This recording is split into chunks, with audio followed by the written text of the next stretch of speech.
to Cincinnati Soccer Talk, powered by FC Cincinnati supporters.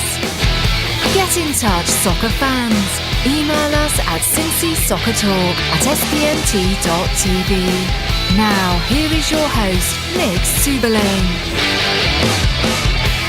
Hey, what's happening, Cincinnati Soccer Talkers?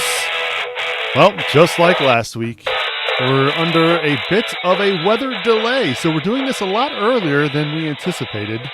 We're calling this the Banana Phone Call-In Special as we lead up to tonight's kickoff between FC Cincinnati and Miami FC. We hope that if you're watching us live, wherever you may be, maybe you're at a bar in Cincinnati, maybe you're down in Miami amongst the lightning, we would love to hear from you. Give us a ring on the King's Hammer hotline, 513-399-KICK. We've got phone lines open, and here we are once again on another Wednesday night. Brian Weigel and I sharing these airwaves or internet waves or whatever you want to call them. Brian, what's going on, buddy?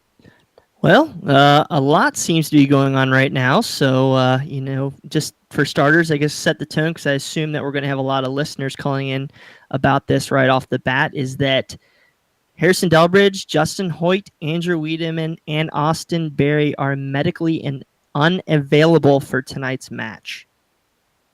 So, yeah, that's going to be fun. A little bit. I think we were all very, what's the word I'm looking for? Disappointed to hear the news that really, really, really important players for FC Cincinnati not suiting up in what is arguably the most important game in the club's history. That's, I think, why I'm disappointed tonight. What are you disappointed, Bri? Well, let's see how the game plays out. But, when you are watching like an NFL playoff game, I compare that to this. You don't normally see teams voluntarily, withhold some of their best players. So I know there's a lot of things around it. I heard through Laurel Faller that Austin Berry was not 100% on Monday. Not sure how to take that. Don't know what happened with Wiedemann or Hoyt. Of course, we knew Delbridge was carrying that knock. But I think Wiedemann and Hoyt absolutely surprised me that they weren't available. But, yeah, I mean, it's just a weird situation. But I mean, we have a quality squad. Good roster of guys, and yet you never know how we might come out. We might go out, punch Miami in the mouth, and get on to the next round. So we'll see what happens. I have a starting lineup. Do you want to hear it, Bri? Oh, let's go find it. So I've got this is from our good friend Daniel Forstein from Forstein's on Fire. Ooh. This is let's see, Mitch Hildebrandt, Halfhill, McLaughlin, Pollock, Bone, Quinn, Dominguez, Boehner, Nicholson, Koenig, and Dakers getting the start for FC Cincinnati tonight. Okay, so you have, this is all over the place in terms of how they're traditionally listed, but right, goalkeeper Hildebrandt. It says defense, Halfhill, McLaughlin, and Pollock. I don't believe that could be true. I would maybe see Halfhill, Boehner, Nicholson, and then you of course could have. Well, I think I'll tell you what, this might be a 4-4-2. Looking at it right now. I don't know. It can be interesting for sure.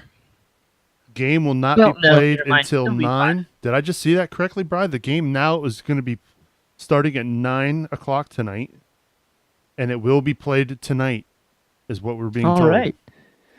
Good. All right, I did mistake myself a little bit there. It looks like, left back Pollock, center backs Halfhill, and Nicholson at least. And then I would say Boehner right back. So that's a back four. You have midfield of McLaughlin on the left, Bone and Quinn in the middle, or maybe even Bone on the right, or Dominguez in the midfield. So, yeah, I mean, we might be doing like a 4-5-1. I see that, right? So, we'll see. We've got callers on the line, Bri. Should we go to them? Yeah. All right. Let's go first to area code 513. Hi, who's this? You're on the King's Hammer hotline. This is the Weimer stuck in a car live from Florida. You're in a car. Okay, Chris. What? Give us a scoop, man. How's the weather? It's got to be absolutely raining buckets. The parking lot, the water's up to the side of my car, so I might need rescue shortly, I think. But Uh-oh. It should be fine. Just charging my phone, and I'm gonna head back into this pool hall that we've took over, and that the natives really don't like us here. They kind of look at us funny, but we're singing, and we got about 135 people in this bar. Yeah. And it's a good time, but it's surprised me how many people we got here. I mean, it's new faces. It's not even just the normal Bailey people. It's families. We have so many families here with their kids, and it's kind of neat to see how many people that are actually here to enjoy this game. So we'll be there, but this might work out in our favor. We might be the only ones in the stadium because the FC Cincinnati fans aren't going anywhere. Right. That's These a good Miami point. fans, they may not show up for this game. So we may have a home game. We may be playing in front of 200 FC Cincinnati fans. That's a good point. How bummed is your son right now, knowing he's not going to see Delbridge and Wiedemann tonight, and he's not going to see Austin Berry? That's quite a big blow to the FC Cincinnati lineup. It is. It is a big. He'll get over it. He's playing with his beach ball right now that he's trying to blow up for the event. I'm waiting on my fidget spinner. And his fidget spinner. But yeah, Hi, Ethan. I mean, we're gonna have a good showing. Hi. We're gonna have a good showing. And here, and this might be a good home game for us. We might take over Miami Stadium because I don't think their fans are gonna stick around. Well, let's hope not. Let's hope that you get to stay dry. And That's my. Yes. So everybody returned back from the stadium. I think Wolfman is the only one over there. He's just keeping tabs on stuff, but everybody else returned back to the bar, and they keep getting fluid. So we're all good. well, good. Just wanted to call in and give you guys a shout out. Hey. Well, thanks for calling. We appreciate it. Then stay dry tonight as best as you can. All right, guys. All right. See ya. That's Chris and Ethan leading us off tonight on our special edition of the Banana Phone. It looks like we've got Joseph taking calls now, so that's good. We can't. That means no Bill Grindisto getting by us this week. Hopefully not. No, I'm just kidding. We love Bill. Apparently, he's got a Twitter account now. Who knew? Very good. Yeah. Very good. Let's see. We've got Aaron from Rhinehouse. He's down in Miami. Let's go. I guess I'm confused. Oh, here we go. Got it. Let's go. Aaron, you're joining us now on the King's Hammer Hotline. What's going on, man? Going all right. How are you guys doing? We're doing good. Are you staying dry? Yeah. So we haven't left the bar because we heard word that just before we were going to leave that it was going to be delayed. So we bought a couple more pitchers and we're hanging out. All right. Nice. What's the drink of choice tonight? And I'm not going to say it's too embarrassing. Wine cool. We're it's a marathon, not a sprint tonight. So there you go. That's fine. We're taking it slow. So is it the issue of lightning or is it the issue of rain down there? Because obviously the radar didn't look promising. I haven't walked outside in a bit, but it's pouring for sure. But as far as lightning and rain, I can't tell from inside really. But I just want to echo the last caller's sentiments of how amazing it is to see this many people down here. I mean, like you said, there's 100+ people in this bar right now, and they are completely overwhelmed, but they're taking care of us. That's awesome. That's tremendous support. And I'm hearing the same from my people at Rhinehouse that Fox 19 was there filming, and we got a packed house. You got to tell your folks at Rhinehouse to put us on. Yeah, man. I'll talk to Kyle. I'll have him give you guys a call. He's probably busy bartending, but we'll see what we can do. All right. All right. Well, we appreciate that. Well, stay dry down there. Thanks for going down. I hope if we get a chance to watch the game tonight, we want to hear you loud and proud on the TV. All right, Aaron? Absolutely. All right, appreciate it, guys. Thanks for calling in. Appreciate it. That's, Nick, what I'm hearing now is that this is going to be kind of a 4-2-3-1 formation out of FC Cincinnati. Maybe to try to get a advantage in the midfield. What we were discussing earlier in the week. So this could be pretty interesting to see how it plays out. Definitely a change from our norm, but He's going to try to give it a shot with the players he has. Well, I'm excited to, this doesn't happen very often, but I'm really excited to welcome in the Wolfman live on location in Florida. Bill, give us a full report. It's wet. Did the drum make it? That's it. That's all I got to know. Did the drum make it down there? Yeah, drum's in good shape. I lost a washer, but other than that, we're in good shape. So I'll replace that later. But it sounds good. Ready to go.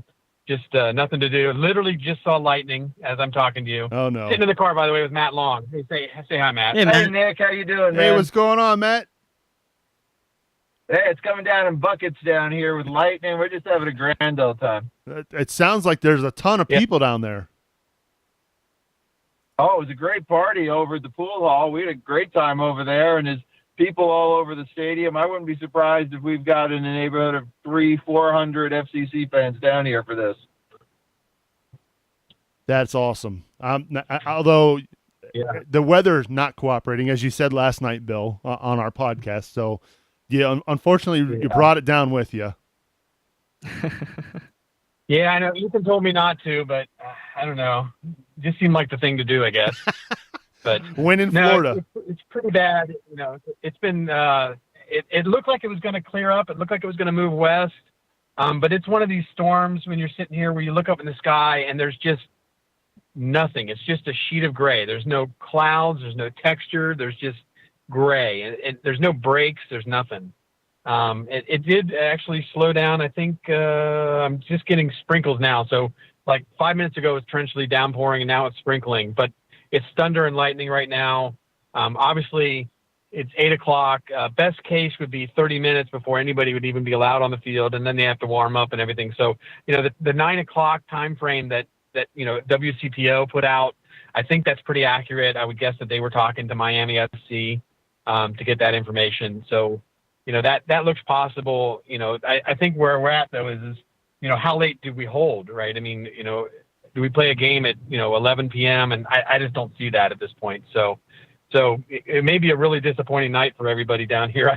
I hope we get some soccer in, because we had, like Matt said, 300 people or so probably come down here to the sunny state of Florida for some soccer.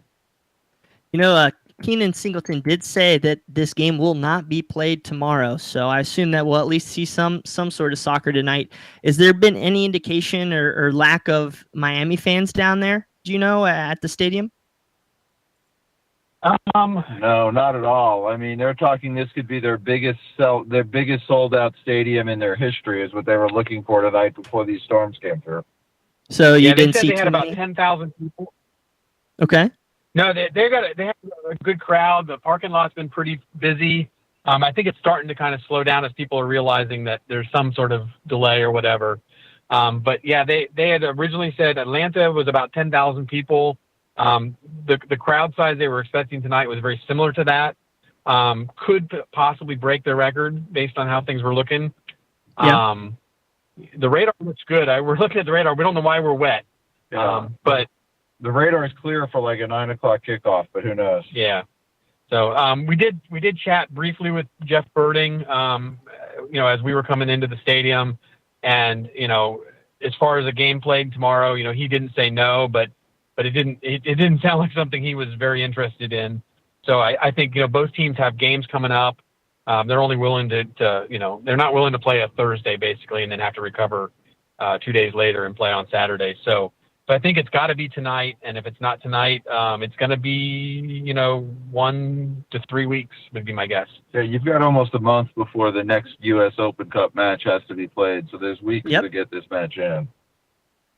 Man, I don't even know if you guys even need me here right now. You guys got the encyclopedia knowledge going on. It's all this water. It's just flooding our brains with stuff. That's all, Brad. Good stuff, guys. Well, we appreciate you down there, and we appreciate you guys calling in, and let us know if there's anything we can do, or if they can even put us up at the bar down there. So it's it's great to see such a big crowd down there. Yeah, we may end up going back here. We were just kind of hanging out in the parking lot. because it was so crowded. It was like you couldn't even back your car out. It was filled with cars. So now I see a break. Who knows? We might go back and hydrate, so to speak. There you go. To make sure that we're prepared for the rest of the game. That or save our smoke. It's probably under 6 inches of water Yeah, by now. exactly. We had to turn our smoke. We had to turn our smoke into the stadium at 3:00 so that the dogs could go through and sniff it, make sure it wasn't a bomb. Ironically, it sort of is, but yeah, it was funny when we came in and kind of looked over it. It was laying on the ground. It's like, we're supposed to get torrential rain. Could we maybe put this up on a table? So I have no idea what the state it's in at this point. It may be underwater and worthless, but anyway, we tried. So we'll find out. Well, have fun tonight. Be loud. If there's a game, we want to hear you loud and proud. Yeah. We'll do something. Even if there isn't a game, maybe we'll just sing some chants at the bar and, record them for you or something. Yeah, I like it. All right, guys. New Wave Billiards. If you're down here by campus, make sure you stop by New Wave Billiards. They took good care of us tonight. Yep. They did good. Say that again. Was that New Wave Billiards? You got it. All right. Billiards. For all those folks who are down in Florida watching us either live on Facebook or YouTube, you got to go where the place to be is. It's New Wave Billiards. Maybe we'll get a sponsorship someday from them. Nick, my biggest question is who's the better pool player, Griffin, who's also down there, or Bill Wolf? I think there needs to be some sort of challenge there, Bill. Okay. that could happen. All right. Depending on how this game's going. Well, we need another result, though. Maybe you can Facebook Live that later. There you go. Yeah, do that. Yeah. That might be a really short game. So. Well, guys. That's what I always wanted to do. Fly to Florida, watch them play pool. Yeah, exactly. Unless, of course, Griffin's as bad as I am, and then it might be a really long game. Okay. Well, stay dry tonight, guys, and keep us updated, and we hope you get to watch a game tonight. Us too. It was a long day getting down here. It would be really disappointing to go back tomorrow without anything. So. Yeah. Well, they'll keep our fingers crossed. Yep. Thanks, guys. All right. Thanks for calling in. Bye, Matt. Take care. That's Bill and Matt hanging out in a car down in Florida, trying to stay dry. We've got phone lines open. Joseph is ready and able to take your calls tonight. So give us a ring, 513-399-KICK, 513-399-KICK. Have your say on all things FC Cincinnati tonight as we sit here and wait in what is has now become a lengthy weather delay. I don't even know if the guys had gotten out on the field tonight to warm up, Bri, but my guess is no, considering the weather. So you're looking at at least an hour's worth of warm-up time once they are allowed on the pitch. And I don't know, it could be a late night. Well, while we're waiting, if you guys can get over to OhioMemories.com, go under the Cincinnati section, you can check out all the newest Cincinnati Soccer Talk FC. Well, can't call it that. Cincinnati Soccer Talk Cincinnati Soccer merchandise that they just launched today. So get over there, check it out. We got some official Cincinnati Soccer Talk gear. Love to see you guys repping it loud and proud in Cincinnati. Yep. I'll make it real easy for you. All you got to do is go to CincinnatiSoccerTalk.com/shirts, and it'll get you right over to our brand new shirt, which we announced today. The hell is real, and we put out the fire shirt. Oh, I'm so pumped for that shirt. And, of course, we've had people asking about Cincinnati Soccer Talk shirts in the past. And now we have those available as well. So every shirt you buy that is Cincinnati Soccer Talk related, the Hell is Real shirt and the Cincinnati Soccer Talk shirt goes to benefit our podcast and what we do here. So again, CincinnatiSoccerTalk.com/merch. Brian, I'm teaching you well. Nice segue. That was good. Yeah, we're trying here. I'm also seeing right now that according to Brad Thoss, it says 9:15. So 9:15. Right now for kickoff. That gives us an hour to just keep running with this. I didn't prepare well. We jumped on literally as I was running in the door from taking my son swimming, so I didn't get to grab a beer. So maybe we can do something around that. I can go grab a beer. We'll go a little behind the scenes. When I asked you a minute ago, that's exactly what I did. I went upstairs to get a drink, and you filled in nicely for me. I appreciate it. Oh, Nobody shoot. even knew that was what was happening. But if you Too need to run funny. and go get something, go for it, man. I can handle the airwaves here. That's all right. This is. Do we call this the banana phone though? I mean, I love that banana phone. It's history in the making with Marty Brenneman. But yeah, what do we call this banana phone? Do we call it something else? Guys, throw out some names out there. What we can call this special show? That's a good question. I don't want to steal anybody's thunder because clearly we did not come up with that name. But it does have history in Cincinnati as far as weather delays go. I even saw Lance McAllister joking about firing up the banana phone for tonight's game as well. I think that we should, our community of Cincinnati soccer talkers should come up with a nickname for the new weather delay phone call show that we do. We will take, yeah, we'll take your suggestions on Twitter. The Coney phone. Oh, Fox. I like it. Bravo. Ring, ring, ring, ring. I think we should call it the Coney phone. Hit that up on Twitter. That needs to be hashtagged right now. Hashtag Coney phone. We've got some callers. Nope, not yet. Waiting for phone callers. 513-399-KICK is the number to call. Have your say about FC Cincinnati and what's going to happen hopefully tonight down in Miami. Yeah. We might be without Yusuf here. Apparently he just said that his internet just went out, but it looks like Tommy G might be on hold. Oh, well, let's go. There is a 513 number in the queue. Maybe this is him. Area code 513. Hi, who's this? Don't be giving my number out on the phone now. I just gave you your area code, Tom. Just your area code. What's going on, man? It's okay. I hold down the 513. I was just sitting here, like you guys, waiting around. I figured I should give you a call and, see what's going on over there. Well, apparently it's raining a lot in Florida right now. That's the reports we've been getting. This must be these Wednesday night games, Tom. Yeah, something. Well, I guess last week was a Thursday. No, that's a good point. It felt like a Wednesday. I know it's not ideal. We should be coming up on halftime right now, but Mo and I talked about this on the air at the end of the show on the fan show at the Lager House tonight. I think it's a good thing that warm-ups literally have not started as of a couple minutes ago when I got a text message from Florida. So, the guys haven't come out. It's not one of these situations where they're halfway through the game or, God forbid, 90 minutes through the game. So, something both teams have to deal with it, and we'll see what happens. We got an interesting bit of information prior to the game, Tom, about some guys who are unavailable. Some really big names, too. Yeah. Were you surprised by that? I knew that some guys had not made the trip because of, kind of a resting situation maybe or a health situation. I had a feeling after talking to Harry on Sunday at the stadium that he may not be on the trip. And obviously that was confirmed. And now Austin and Justin and Andrew Wiedemann are confirmed on the trip, but not the 18. So, was I shocked? Not necessarily. But I think, it's a chance for the lineup to rotate. If we ever even see a lineup tonight, who knows what that'll, when that'll come down. But, I'm not wildly surprised by the situation. We've seen Allen rotate different guys throughout the Open Cup, and obviously he's done a good job of managing it because they're in the quarterfinals. Yeah, according to Daniel Fierstein, I'm trying to find the info again.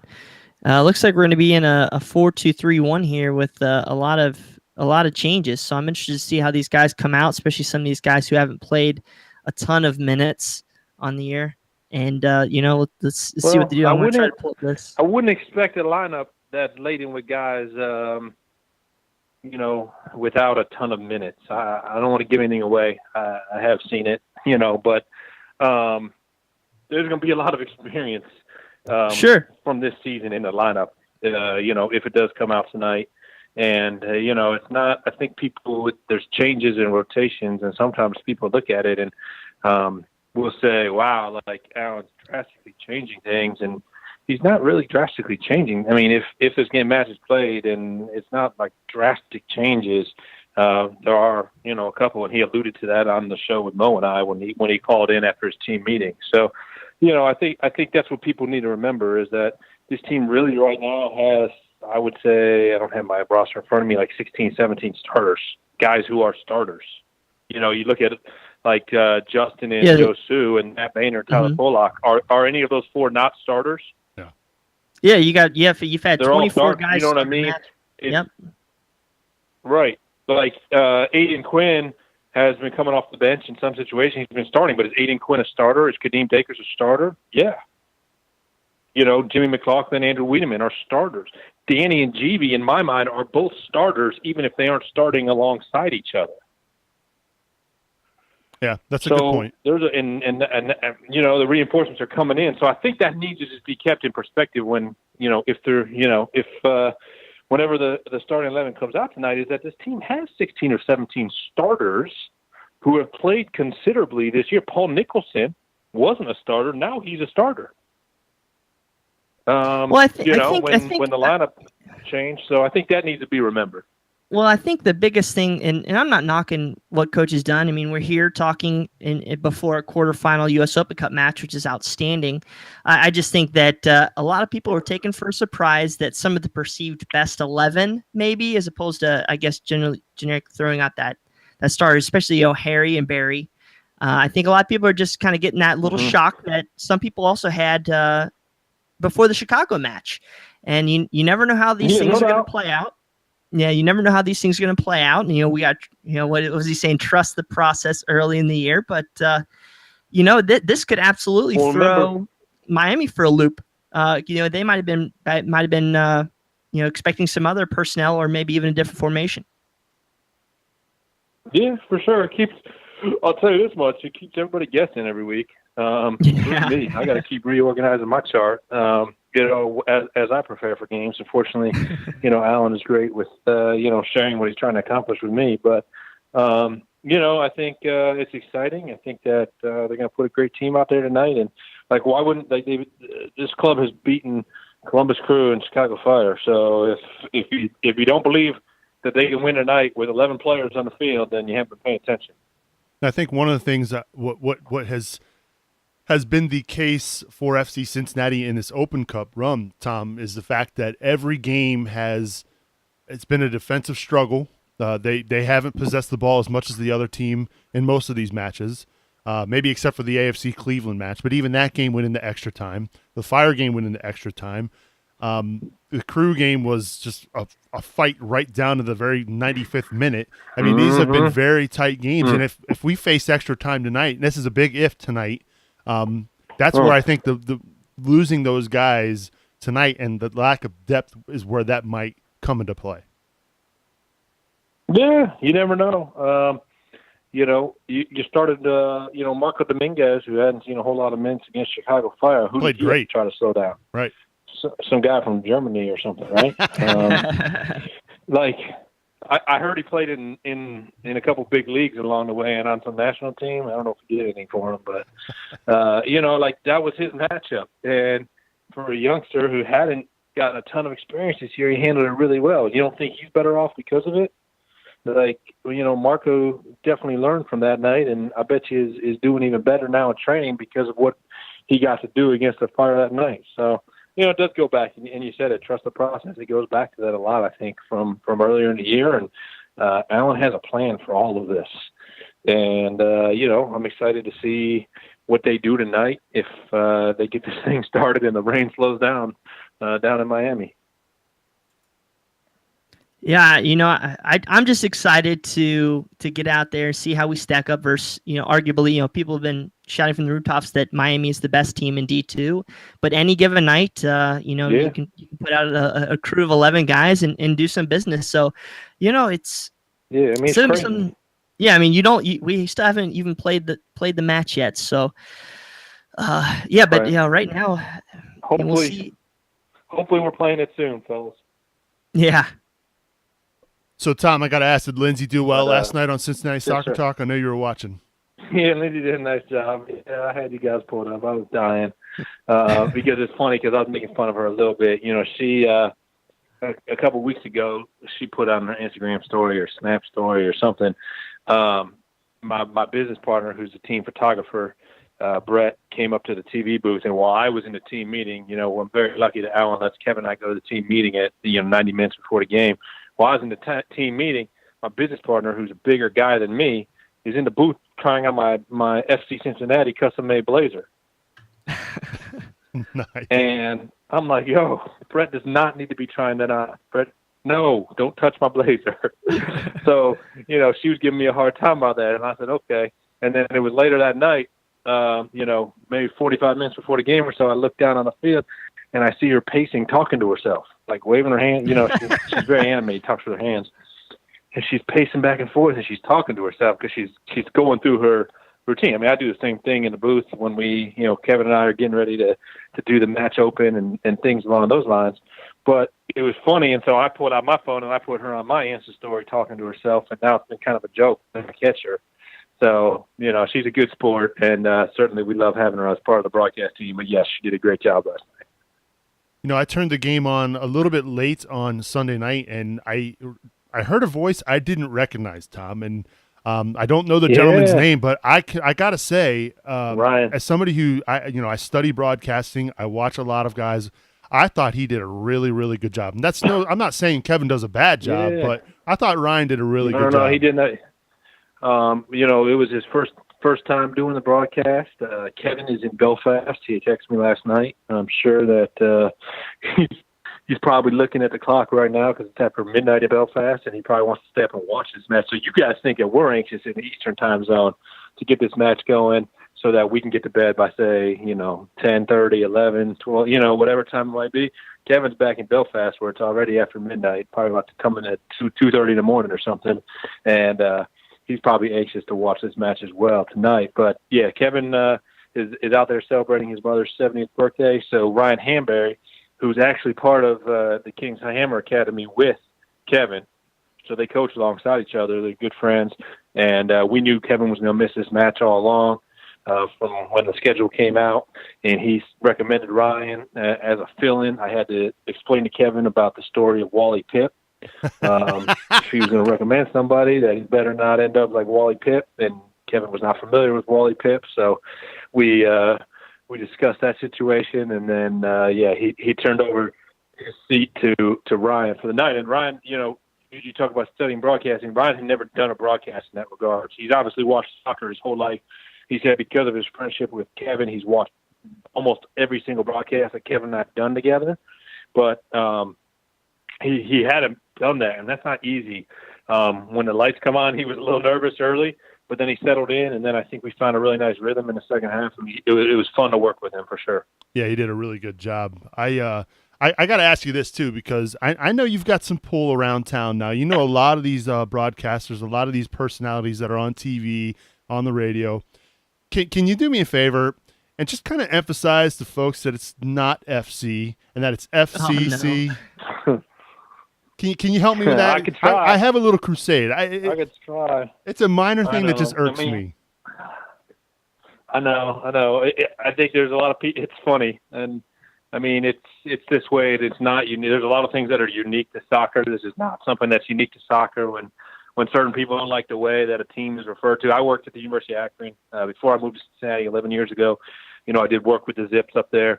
And if you're from Akron, you generally refer to the University of Akron as Akron U. People at the University of Akron hate that. It's like calling, FC Cincinnati FC. Yeah. I don't think it's the worst thing in the world. But I don't commonly do it myself. My children do, but they're 5 and 2 years old, sure. So forgive them. But yeah, it's one of those things, and it's hard because you don't have a nickname. So people are looking for, something easier than FC Cincinnati, and we go back to doing the broadcast. There's only so many ways to describe the club. I refer to them as the orange and blue quite a lot, or the home club or the home side. Yeah. So there's different ways to do it, but for people in general conversation, it's very common. I don't know how much I can shut that down for you, but I'll look into it. It's just my crusade. I'm gonna fight for FCC. I got you, brother. Sounds good. Well, let's let's hope that he dries up down south, and then we can watch some soccer here before too long. Well, we appreciate you calling in, and again, we appreciate all the support you give us here on this show as well. And we have so many kind words for all that you do for FC Cincinnati and soccer in the Queen City. We appreciate it, Tommy. Hey, I appreciate that. Keep up the good work. We'll talk soon. All right, thanks, Tom. So I have Okay, a source down let's, in. Oh, sorry. Go ahead. I was going to say that's just Tom Galerter, the voice of FC Cincinnati, joining us on the King's Hammer Hotline. I'm sorry, the King's You're good, Hammer no. Hotline Coney phone. There we go. What's on your mind?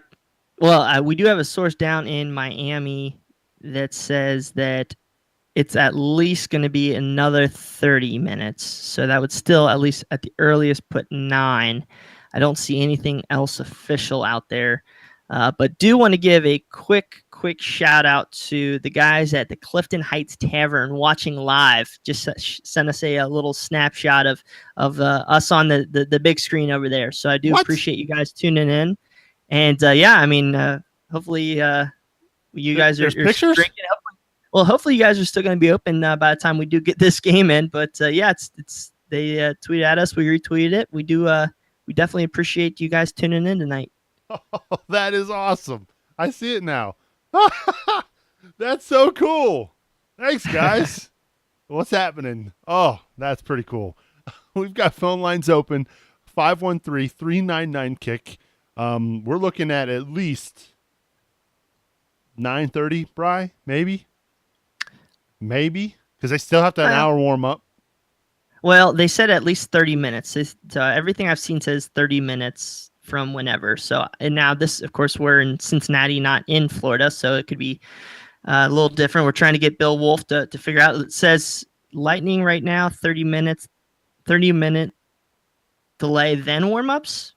I'm trying to get what Bill's trying to message us here on our messaging page here. So it looks like it could be an hour if that is true. 30+ warm-ups. Oh boy, late night for sure. Add another 30 minutes. It said so. So that 9:15 quickly became 9:45-ish, which will become 10-ish. Oh boy, it's gonna be a fun one. We can keep this going as much as we can, man. Keep this going as long as we can. I still need to go grab a beer. Go do it. But I'm gonna hop off and do it, and then maybe we can dive into this roster a little bit. But we do appreciate y'all tuning in. I mean, we got a ton of people tuning in right now. This is ridiculous. We've got one caller in the queue. I'll go to them. Let's see. Area code 513. Hi, who's this? Hey, this is Kevin Wallace. How are you guys doing? Hi, Kevin. How are you? I'm doing just fine. I'm hanging out at a rooftop bar in Des Moines, Iowa right now, waiting for this game to kick off. In Des Moines, Iowa. Wow.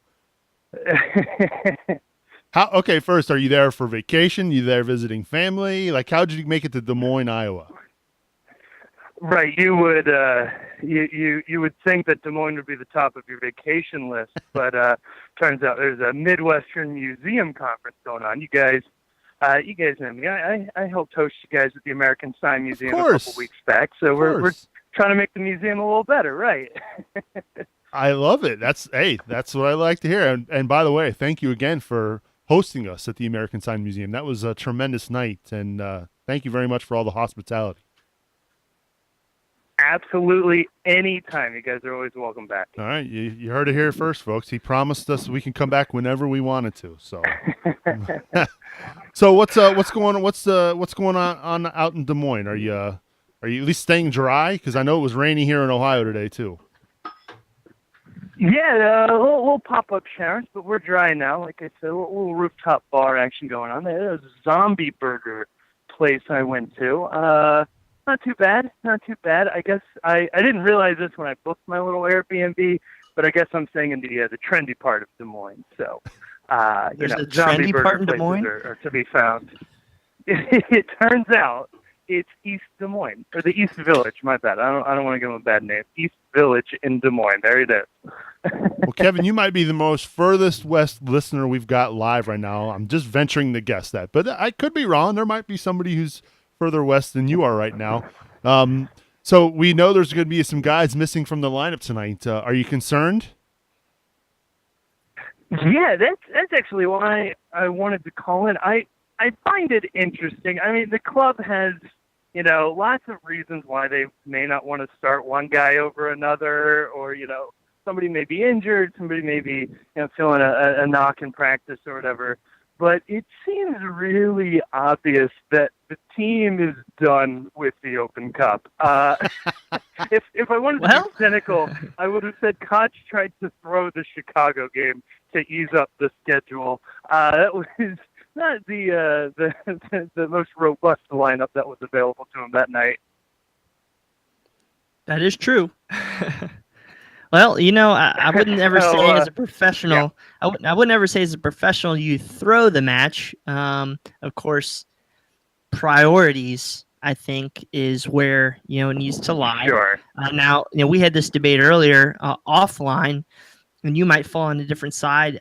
But how many times as a USL club are we going to get this far? And you always can question things. We really needed points versus Richmond.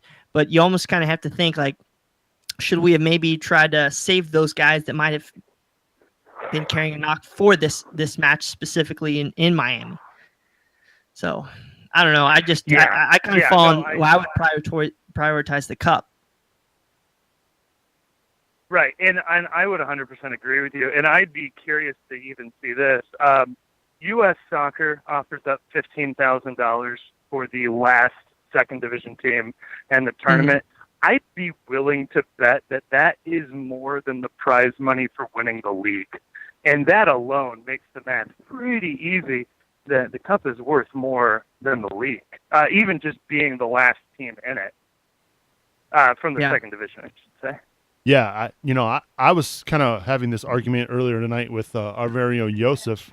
I think the exposure the team would get if they were in the Final Four of the U.S. Open Cup is worth more than any 3 points you can get in the USL. That's my personal standpoint. I just think the value of getting the brand and the name out there is beneficial to the club, whether it's, in jersey sales, merchandise sales, or potentially in MLS in the near future, So I would much rather see them make a deep run in the Open Cup right now. Oh, for sure. Actually, I just saw something from college football, but I think it's applicable here. When TCU made it to the Rose Bowl back when in Andy Dalton's senior year, the admissions from California, or at least the applications from California, increased by 100%. Applications to the school from Oregon increased 200%.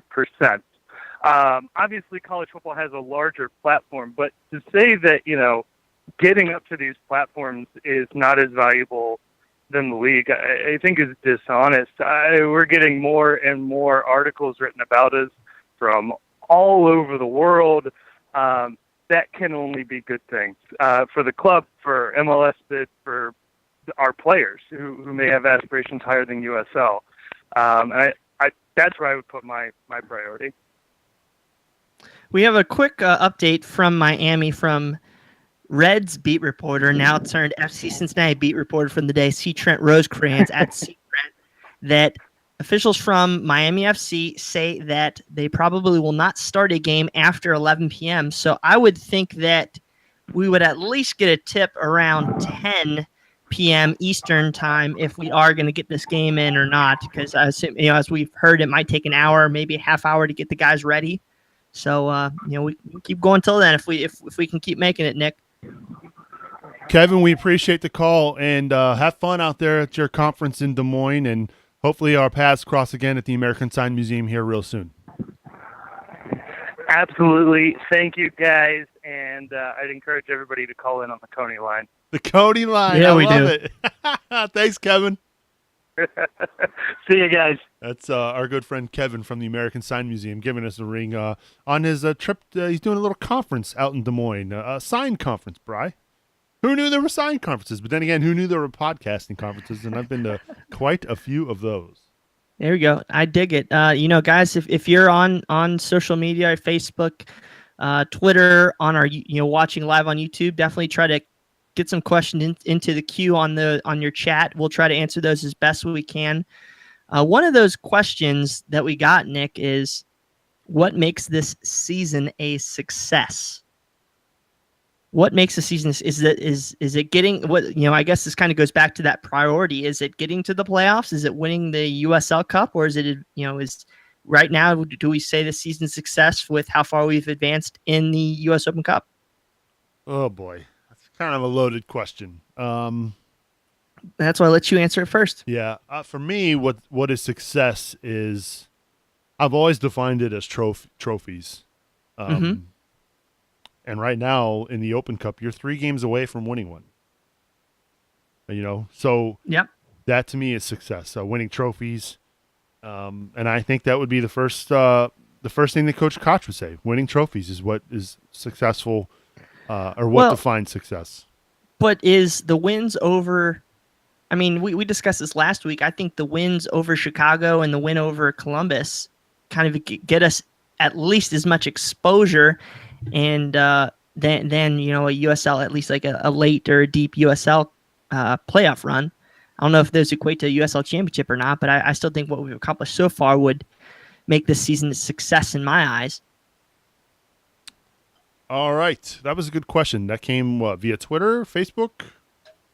From Ben Knapp, who's one of our newest hosts to Cincinnati Soccer Talk. Well, speak of the devil. Oh, you calling in now? Ben Knapp is on the Coney phone. The King's Hammer Hotline Coney phone. What's up, Ben? Stole your thunder. Hey, I know. I was going to ask the question, and Brian beat me to it.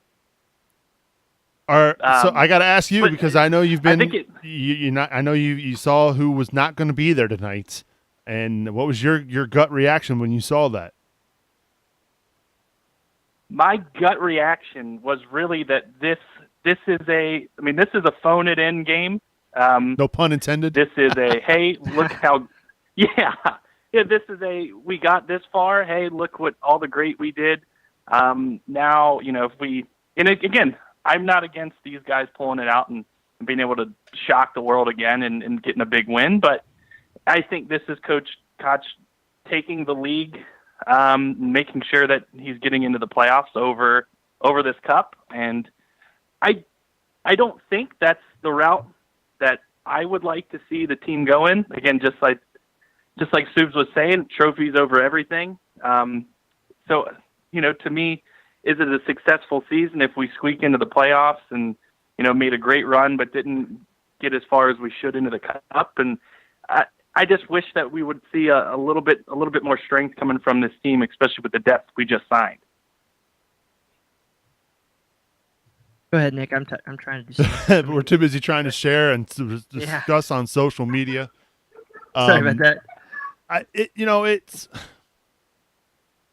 It's tough. It's a tough balancing act. Would you not agree with that, Ben? I mean, you've got to save guys, but at the same time, I go back to that game over the weekend against Richmond, who was sitting in 14th in the Eastern Conference, and I think that some of the backups that we have, quote unquote backups, whether they're starters or backups, I mean that's hard to differentiate for me. I think they all can play, but I would prefer that these guys who don't get a lot of minutes would have played against Richmond, a team you could easily beat or should easily beat, and save your important guys for tonight.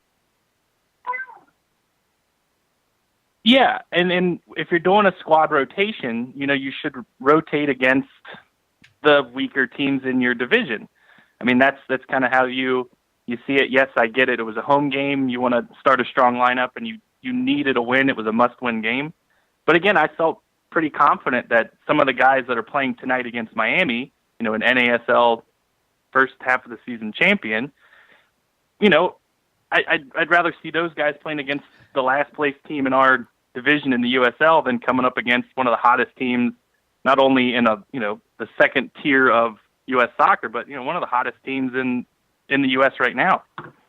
I think the biggest thing to me, guys, and this is still a quality lineup. I mean, you have Dakers, who's a quality signing, Coney, who's banged in 3-4 goals up top. I mean, the only question you have is how strong is our defense going to be? You have Pollock, has started. I think he's probably in the top 5 of minutes played for our club.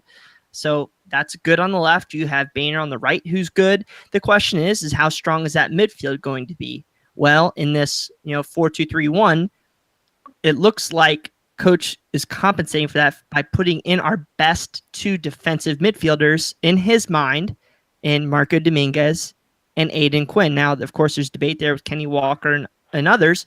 So, I mean, he's honestly, at times, I bet this back line could look like a back 5 if we are still compact and organized. So I'm still not sold that this is going to be a terrible, losing lineup. I think it's just different than what we've seen so far with those 2 center backs not being Austin Berry and Harrison Delbridge. So, I mean, I still trust that this can work. You have a guy in there in Nicholson who arguably played his best game as a center back over the weekend. So it will remain to be seen. Of course, Miami does bang in a lot of goals, but let's not jump off the ledge just yet until we play the full 90.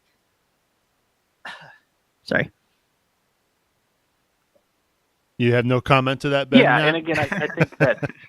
Well, I think that at the end of the day, I mean, again, there's talent on the feed still on the field. I'm not saying that they're not quality players, but it's also a back line that's not seen minutes together, and against a team that is going to attack as much as this team is going to come out at home, raring to go, just came off that championship and that trophy ceremony.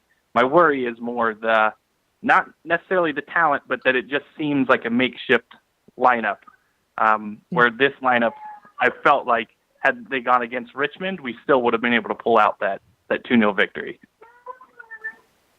Very could have. Yeah, you absolutely could have. Richmond is just last place for a reason. Thanks for calling in, Ben. That was a nice little dig at that was a nice little dig at Richmond there, Bri. How do you really feel about it all? I'm trying to be nice about it all. Ben, I hear kiddos in the background. What's up? What's going on over there in the Knapp household? Household. Skyline's about to hit the ground at the Knapp household. That's what's going on here. Okay, now we're good. You're just mean. That's just mean. Yeah, that's my dig at Subes there. Well, Nick, not to put any salt in the wound is that they have Skyways going on right now. I know. I saw that today. Oh, yeah, we were definitely there for lunch, buddy. What do you care? You don't eat cheese. Well, I'm on a diet, but I still can enjoy the great tasting Skyline chili. So, how did it make you feel knowing you share an order with Lindsay Patterson? I mean, it could be a lot worse. Yeah, it could be a lot worse there. Real quick, guys. Appreciate the call, Ben. I'm going to drop you now. All right, buddy? Yeah, thanks, Ben. Yep. All right. Hopefully see you tonight. All right, buddy. Let's spend that. I'm trying to figure this out right now. Daniel Furstein put up there that not Kenny, but Walker would be listed in the 18. So, from our video, and let me pull it up right now. I want to give credit to one of our great listeners, if I can get it to work. Susie McGuire Langan says that she saw Aaron Walker, somebody who looked like Aaron Walker, on one of the FC Cincinnati videos. So, could we also be without Kenny Walker down there in Florida? So, it could be very interesting to see what happens. Sorry, guys, my voice is going out here a little bit, so try to keep it going. Yeah. So as of right now, we have no timetable for when the game should start.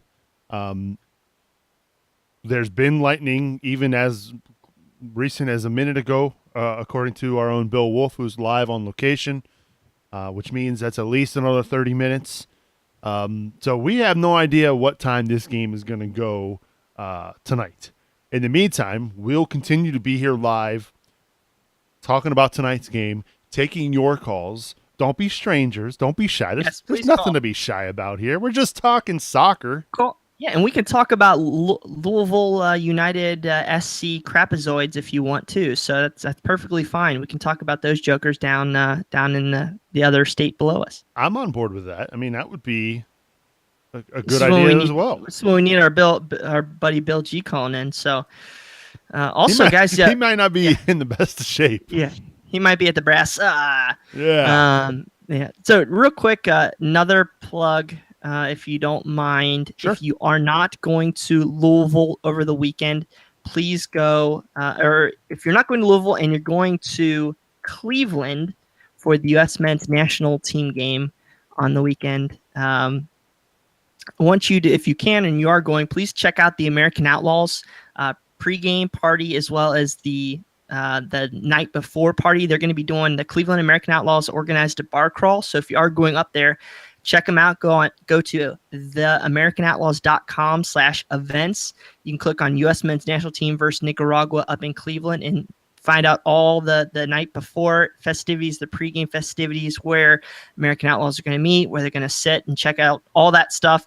Of course, if you are a Cincinnati fan, we will be hosting the U.S. women's national team in September, and we're going to be working with the American Outlaws again through Cincinnati Soccer Talk. So go up there, meet some people, get organized, and invite them back down here to Cincinnati. Yeah, I'm 100% for that. Although it is Cleveland. I'm just kidding, of course. In Cleveland. We've got phone lines We're open. not Detroit. Phone lines open. Give us a call. 513-399-KICK. The Coney phone on the King's Hammer hotline is waiting for you to talk all things FC Cincinnati. We did get a Twitter question, Brian. I'm going to ask you this. All right. This is from our buddy Brian Schlantz. He says, Okay. Do you foresee the new signings creating a problem for chemistry within the current 18, or is it an improvement? Chemistry. Ooh, I don't know that answer. The thing that gets me a little nervous is the German player. I'm trying to pull up our story real quick. Not saying I'm really interested to see if he speaks the language. Honestly, first and foremost, and of course he's 29. I want to say, kind of on the older side. So I wonder how he's just going to fit in as a person. And not necessarily, I don't know if that's a chemistry thing or just a fitting in kind of thing. I could only think that with the losses of Fordyce and Mansorai, that bringing in another forward was probably going to happen anyway. I think a lot of people kind of hinted about that over the past couple weeks. So bringing in a guy like Greg, or I think Krieg or Craig, however you say it exactly yet. But I think he's a professional. He's been around the block. He also knows Koenig, so I don't think he's going to be a problem. And then, of course, Sam DeViet knows Greg knows Koch, so I'm not too worried yet. As I said, I think it's going to be on Schindler. Is that how you say it, Schindler? More so than the other two. That's a good question, though. Kevin Schindler, sorry. Yeah, he's the new guy. And so and he also... Go ahead. He also had a falling out with his last club. Thank God to Google Translate. It looked like he had some issues with his last club over in Germany. Van Wiesbaden. Maybe Timo can help me with that. It's a Bundesliga 3, kind of the third tier of German soccer, which I would equate should be fairly similar, if not even maybe slightly better than the second tier in the United States. So, yeah, I don't know. He did have some issues. He said that it just wasn't a good fit for him. And then he wanted to find something abroad from Germany just to kind of get out there and try some new things. Originally, he said he wanted to look for Major League Soccer. So if he and his agent probably feel that he could have moved to MLS, maybe he could be a pretty good fit for us. According to Foot on FIFA Ultimate Team, he has like an 88 pace. So from what we heard is this guy's a burner. He can go out and just blow by guys, and that could be something we absolutely need right now. Imagine him on the right, Jimmy on the left. Be pretty exciting. That would be pretty nice. Let's see. We actually have somebody further west than Kevin in Des Moines, Iowa, joining us now on the King's Hammer hotline, the Coney phone. Let's go over to Mark, who's a fan from California. Mark, welcome to Cincinnati Soccer Talk. Hey, what's up, man? How you doing? I'm doing good. How about you? Doing swell. Like I was telling the guy, it's like I was in Cincinnati, Northern Kentucky for about 4 years working on a project, that highway you guys will never finish, 75. But, dude. Nice. I can't wait. I can't wait for the stream to get this game going online. I'm out of work. Hit the 8-foot waves for a little bit, so I'm glad that it's going to be streaming online. And you guys would trip out because I cruise around here, Pacific Beach, with my FC gear on game nights and stuff, and I'm always amazed how many FC heads there are out here on the West Coast. And I still break away, you know, more than my girl and my boss would like for me to admit to FC games. But shit, man, it's a great thing. I spent a whole year in the Bailey with the guys, you know, cracking beers and popping smoke, and it's an experience. And like I was telling, if that stadium gets kicked off, I'll be out there working on that thing and can't wait to get back. And you know, I don't even care if they MSL or not, dude. FC Cincy is dope. Well, the nice thing for you too tonight is if the game kicks off late, it's still going to be early for you. I was gonna say it's you know, not even 6 o'clock. I'm barely cracking my first right now, so I'll be fine for the game. Very good. Now, what was your favorite game that you've attended so far? Well, Crystal Palace was something special, but I'd have to say, you know, you get the Crystal Palace was just different because it was just so grandiose. But I think there were a couple, you know, small.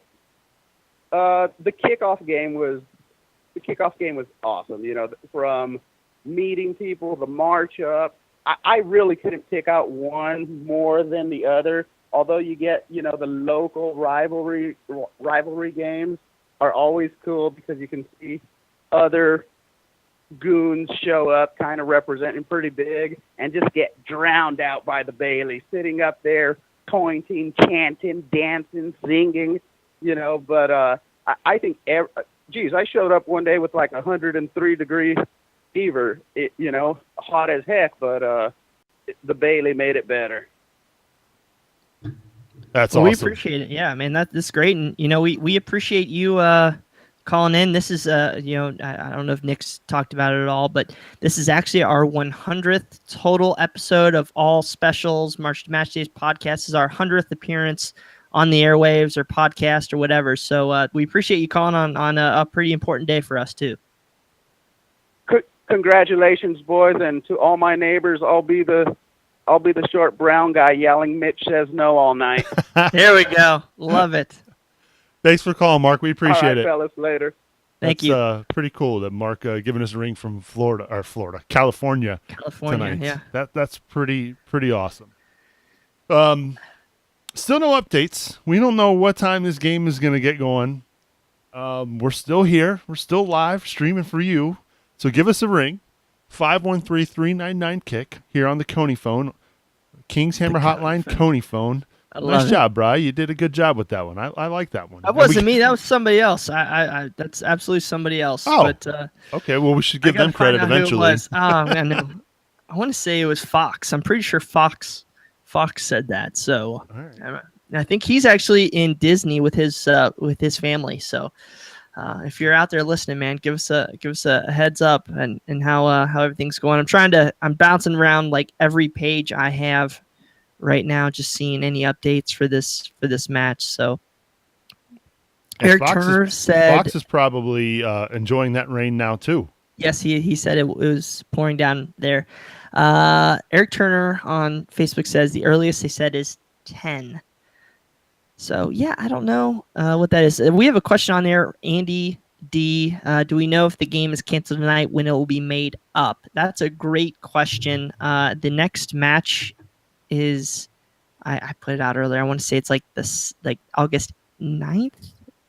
August 8th or 9th. So we do have some time there to make it up. I don't know if it would be next week or the week after. Of course, if it's next week, then that would be pretty challenging with the friendly and all that jazz coming up too. So a lot of pressure on FC Cincinnati maybe, or U.S. Soccer to figure it out where it's equitable for everybody. My guess is they're going to play tonight. That's my guess. Well, from what we're hearing on different media outlets, of course, if you're U.S. Soccer, you want to get this done. You want to get it in. I mean, just as best for everybody that you get it done and you don't mess with anybody's travel schedules. Now, of course, you never want your players to be playing super late into the night, but it's just a scheduling thing and everything else built around it. You really want these guys to play because it just throws off a lot of other things. So I'm trying to keep all this stuff together. Yep. I'm also trying to edit shots and make this more of a fun stream, add some logos. Making me look good over here? Trying to make you look good too. We've got some action in the phone queue, so as soon as we get that going, we'll head back to the Coney line in just a minute. I was hoping that go ahead, Bri. I was at least hoping we get this in today, because then we get it in today, then I don't have to worry about it for a couple weeks, because we got a baby on the way and I can have it any day. If I have to tell my wife I'm going to watch an FC Cincinnati match over watching Birth, that might be bad for my life. Well, I know that my dad. I know. Well, I could say this: my sister was born right around the time that the Bengals played in the Super Bowl against the 49ers back in the early '80s, and so my dad was watching that game in the hospital. Yep. Very good. Maybe you know what? I think what you should do. I think we should do this. I am going to how about we call Poppa Supes? He's never been on this show. Oh, goodness. Let's do that. I'm going to call him right now. Poppa Supes or Mama Supes? Poppa Supes. I know Mama Supes has been on the show. Yes, she has. I'm going to try it. Man, everybody tuning in tonight's getting the experience. This is a little bit different than our normal stuff, but we appreciate you guys tuning in. So I'm going to give this a try. I don't know what will happen if it throws off Yosef in the... No, it should be ringing here any second. Gotta love live TV. Hey, we go check your Slack in a second. Hello. Is this Phil Suberling? Yes, it is. You're on Cincinnati Soccer Talk Live. How are you, Dad? We're doing great. Waiting for the game to get started. Are you watching? Is there any word? I got nothing for you, Pops. Nothing. Okay. Right. We're not watching it now, but it's on my computer, so when I see it pop up, we'll be ready to go. You're not watching it now because you were watching our show live, correct? Hey, Nick, we might be having a special caller. Okay. We were listening, or we had it on Twitter there, yes. I don't know about watching, but we were listening. On Twitter? Dad, come on. That's not... We're not even live on Twitter, man. I gotta educate you. That's on me. That's on me. I've got to educate you better with social media. That's what it said. The banana phone. The banana there phone. There we go. See, he does pay attention, Nick. We love it. So, Dad, I got to ask you, do you think it should be the Coney phone or the banana phone?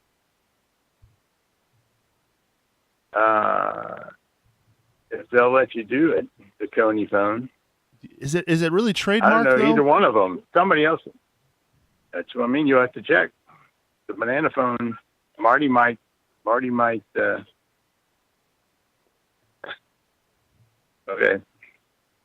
We're hearing a little delay. Let's get. Oh, see, this is again. Tell Mom to go in the other room because I know she's probably got the laptop fired up.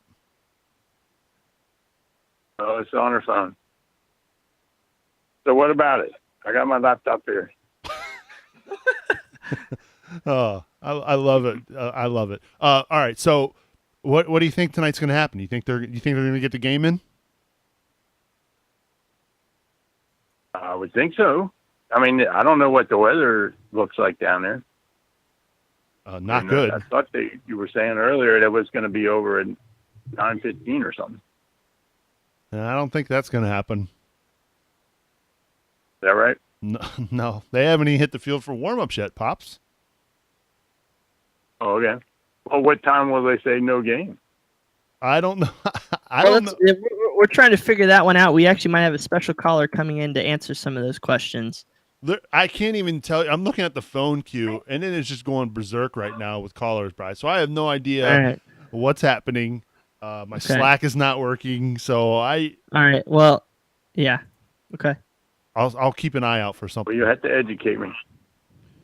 All right, Dad, I got to ask you, what's been your favorite game of you've gone to FC Cincinnati games for a year and a half now. What's been your favorite game? What do you mean? The last tournament game where we beat Chicago. So that was your top notch, your absolute favorite game, not even the I don't know. You didn't go to the Crystal Palace game last year, did you? No. Yeah, that might have had something to do with my kid's birthday. No, it was a friend of ours' anniversary, but Oh, you remember that? Yes. All right. We're going to have that call in I didn't get to go to the game. Of course I remember that. Okay. All right. Well, I hope you and Mom enjoy the game. Keep watching the show, and I might prank call you some more in the future, all right? There we go. That's fine. You're welcome anytime. All right. Thanks, Dad. Bye-bye. See ya. That's Poppa Supes on the Coney phone on the King's Hammer hotline. We're going to have a special caller here probably in a couple minutes, Nick, from Florida. So be on the lookout. Somebody who's pretty official. So don't want to break the name just in case he's not able to call in. But yeah, so we're trying to organize some things for you guys to keep this live and rolling over to the next hour. It is the 9 o'clock hour now. So we're getting close to decision time, I'd say. One cool thing I saw, Nick, I don't know if somebody's calling in or not, but on Twitter, Carlos Dunlap put up a pretty cool picture of him at the match, and it looks like it ain't letting up anytime soon. Well, I got to say, Brian, we do have that caller now on the line. Let's welcome in on the Coney phone, the King's Hammer hotline, the one and only president and general manager of FC Cincinnati, Jeff Berding, joining us. Jeff, welcome to Cincinnati Soccer Talk. Glad to be back on. How you doing, fellas? We're doing good. How's the weather down there? It doesn't sound like it's very promising.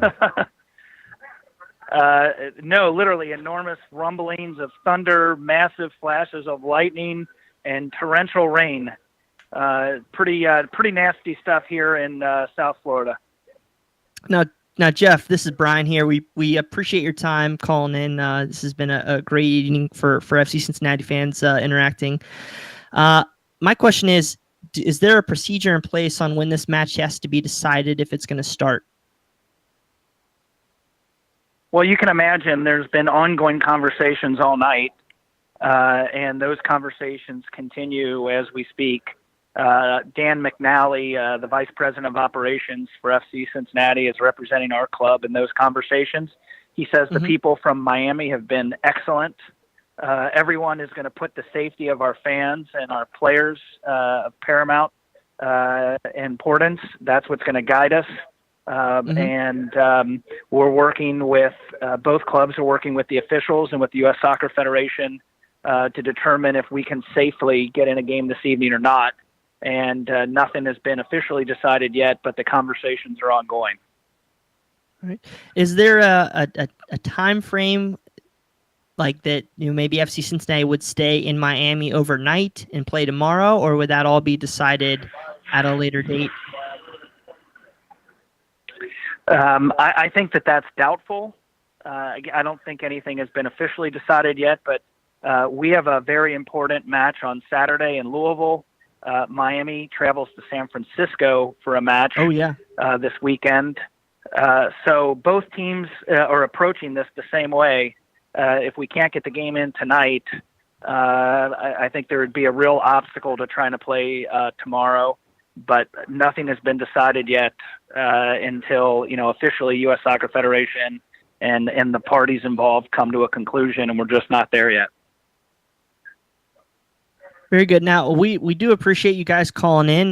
Do you have any messages for the fans listening out there, or maybe even people who are interested in coming to the match in Louisville on Saturday? Well, certainly thank you to all the fans listening in. We appreciate their patience. This is our fifth match as a young club in Florida, and it's the fourth one where we've had weather delays.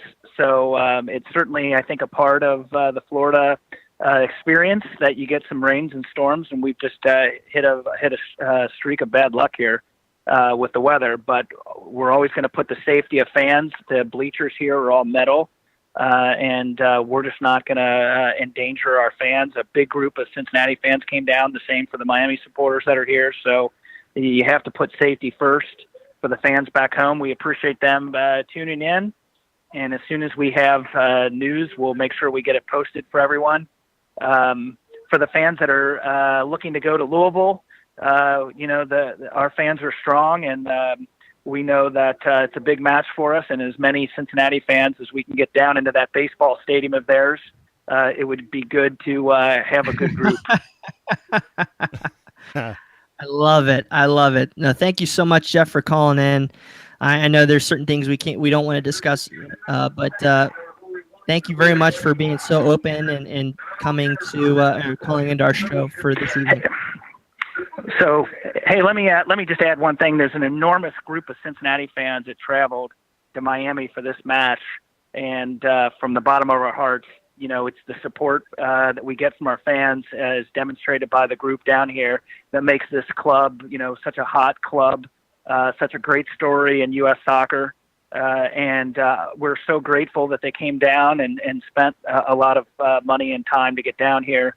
And we're going to look to do something special with those fans if it turns out that the game doesn't get in tonight. Knock on wood, let's try to get it in. But if we don't, I just want those fans who might be listening to know that we're going to be looking for you, and we're gonna find a way to have a good experience for all of you, for your passion and support of FC Cincinnati. That's awesome. You're first class, Jeff. You always have been, and we appreciate you taking the time to call us on what I'd imagine is a very busy night for you. I'm sure you haven't even had a chance to put your phone down for like 2 seconds. Well, I'm going to tell you, I'm with some of our senior front office staff, my family, and some friends, and we have the ESPYs on.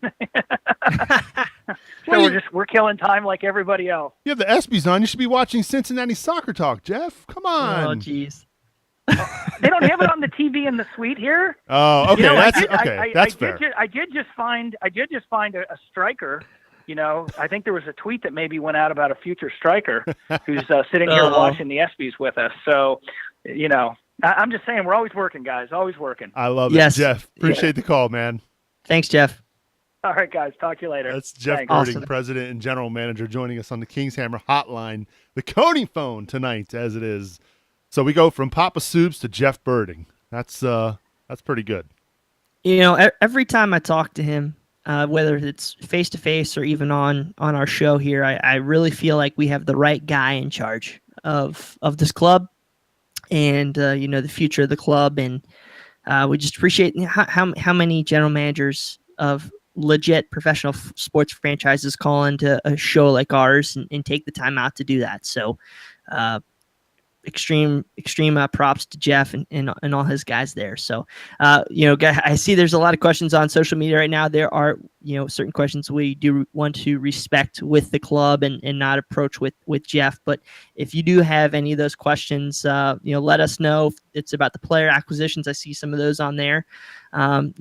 Give us a shout, and keep we're gonna do this as long as we can, so until we hear an official word, I guess, right, Nick? Yeah. I cracked open my second beer, so I'm good to go.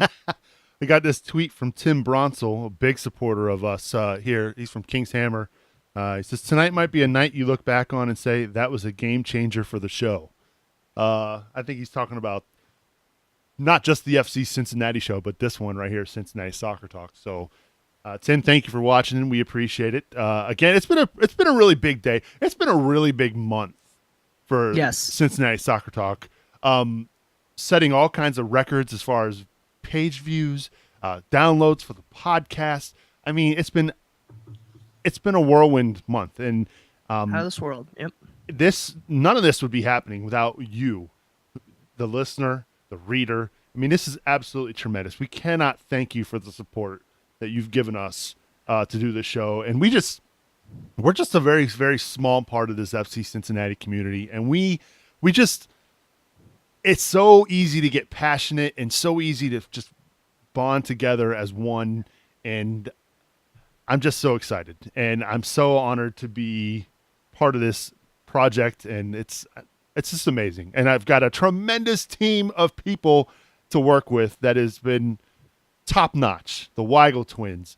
I got to give a shout out to Bill Wolf, who travels for us, right? He's gone down to Florida how many times to go watch FC Cincinnati play now? This would be his second time.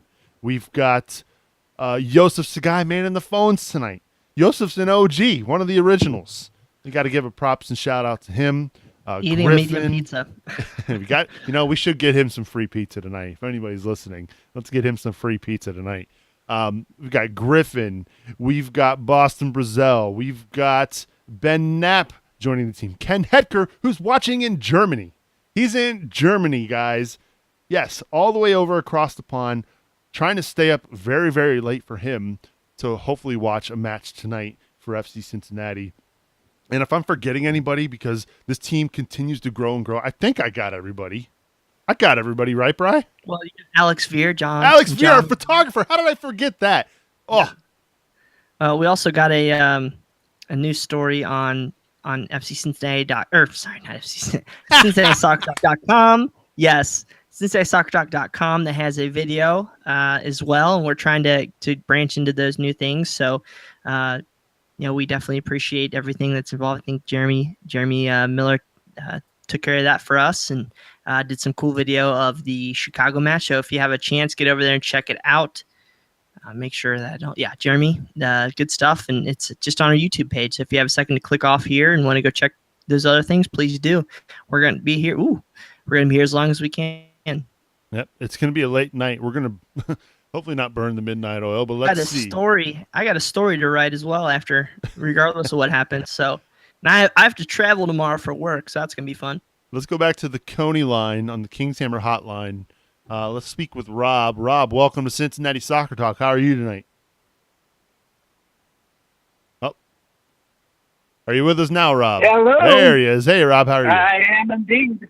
I'm doing fantastic. I'm sitting here waiting like everybody else, and I'm going to be waiting as long as it takes, and hopefully tonight won't get pulled away from this because we got a really big stretch of games lined up, and we got to get all the time off that we can. So what's on your mind tonight? Anyway, a couple things. Number one, congratulations on 100 episodes. About 80 of them I've listened to. I'm a busy man some of the time. Well, thank you for downloading. No problem. Brian, I'm sure FC Cincinnati will forgive you if you skip a game for the birth of your child. I might have to have a we cannot slip to that one. Oh? No, you're good. Apparently, there's a fire alarm going off at the supporters bar now in Miami, so that's fun. Uh-oh. They're causing trouble down in Florida. Uh-oh. Getting to what you guys were talking about with how this season's going to be a success. I think it already is in some ways. We've gone deeper in the Open Cup than a lot of people thought that we could. And we got a lot of great talent. We're healthy. We're improving already. And bear in mind, this is only the halfway point of the season. We played more games than anybody in the league. We got a lot of opportunity after what's decided in the Open Cup and quite possibly after the Valencia match to have a lot of rest up the players that normally don't get it. Alan is a master at dividing up the minutes between people. Some people might complain that we have players who lineups that are so different. I don't think we've had a similar the same lineup twice in a row. So that shows you the type of talent and the type of diversity that we have on this team in terms of getting minutes in, getting players in. And after the Valencia match, I think that's talk is going to calm down a little bit because we're going to get a lot of rest, like I said. And this should be a great second half of the season. But the success, I think, is if we get a good record, which we 6-6-6. League season's a little tricky for us this year. We make the playoffs, and with a well-rested and strong team. And I'm looking forward to the second half of the season. I'm looking forward to the Louisville match. I'm not going to be able to go, but I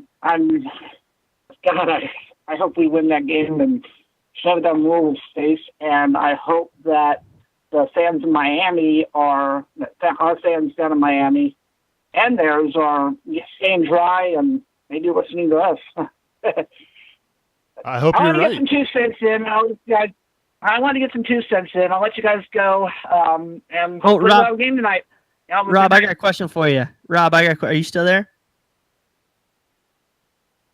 Oh, looks like he's gone. Yeah, Rob. Okay. Yep, we lost him. So Nick, well, apparently lightning struck the supporters bar allegedly in Miami, so that's awesome. Yeah, well, we're trying to get on location thoughts there. No, Griffin, I cannot watch your video. I'm on a live show. So, but yeah, so the question I was going to ask Rob is if we would win a championship, where would the parade start? Would we do it in Clifton? Would we do it downtown? What would you prefer, Nick? Columbus. What? Oh, and drive. Yeah, there you go. Start it there. We own I-71, and we come all the way down to Cincinnati.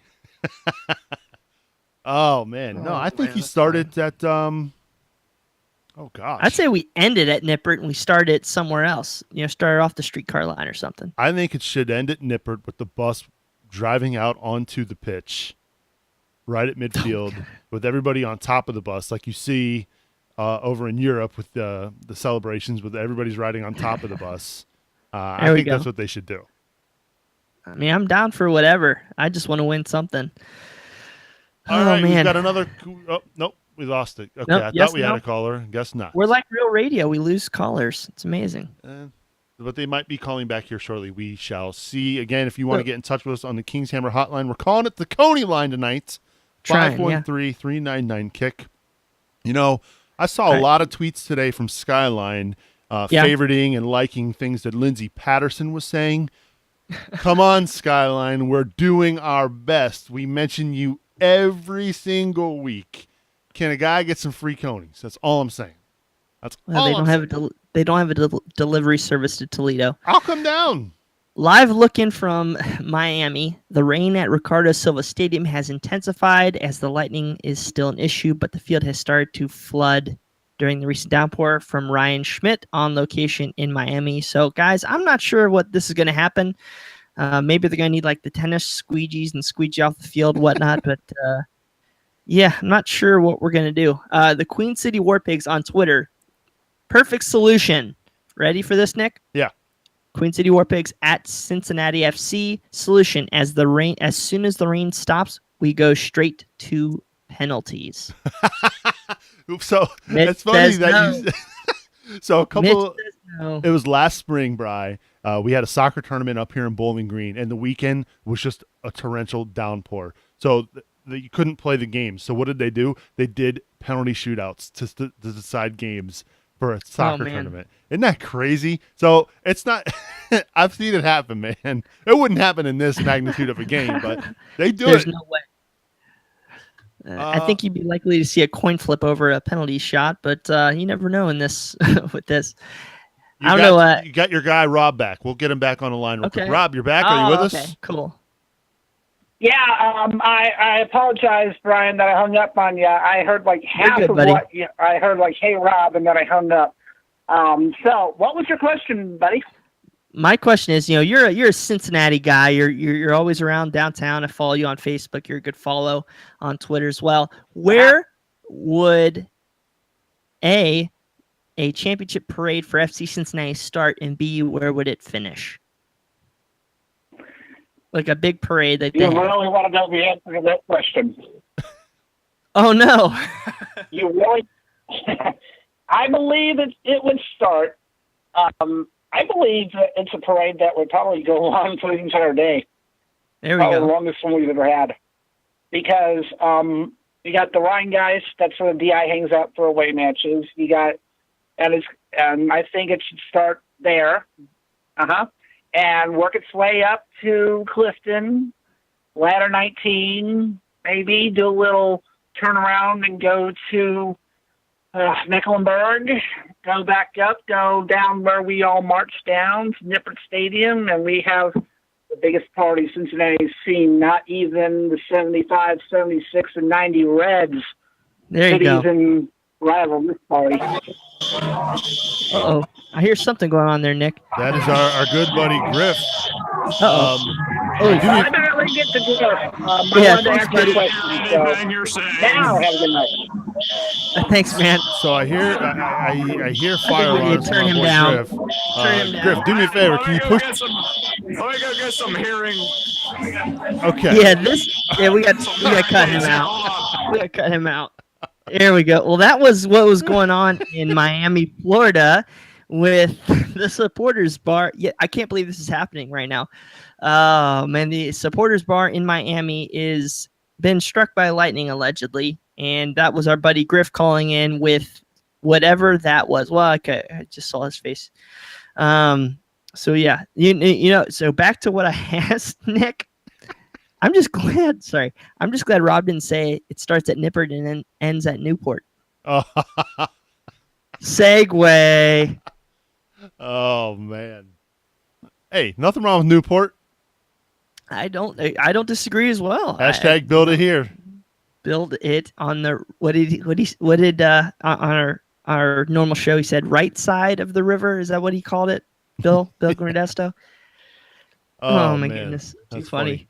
So we've got, let's go back to the King's Hammer hotline, and let's welcome in Maria to the program. She's an NASL fan. She loves Poku, but not specifically a Miami fan. Welcome to the show, Maria. Thank you. Good to be on. How are you tonight? A little bummed. This weather delay is just killing me. I've been looking forward to this game for so long. Hold on 1 second, Maria. Hold 1 second. Sorry. Griff, bounce out, man. Bounce out. I'll give you the cue. Griff, kick him out. Griff, sorry. There we go. Sorry about that. Griff, bounce out, dude.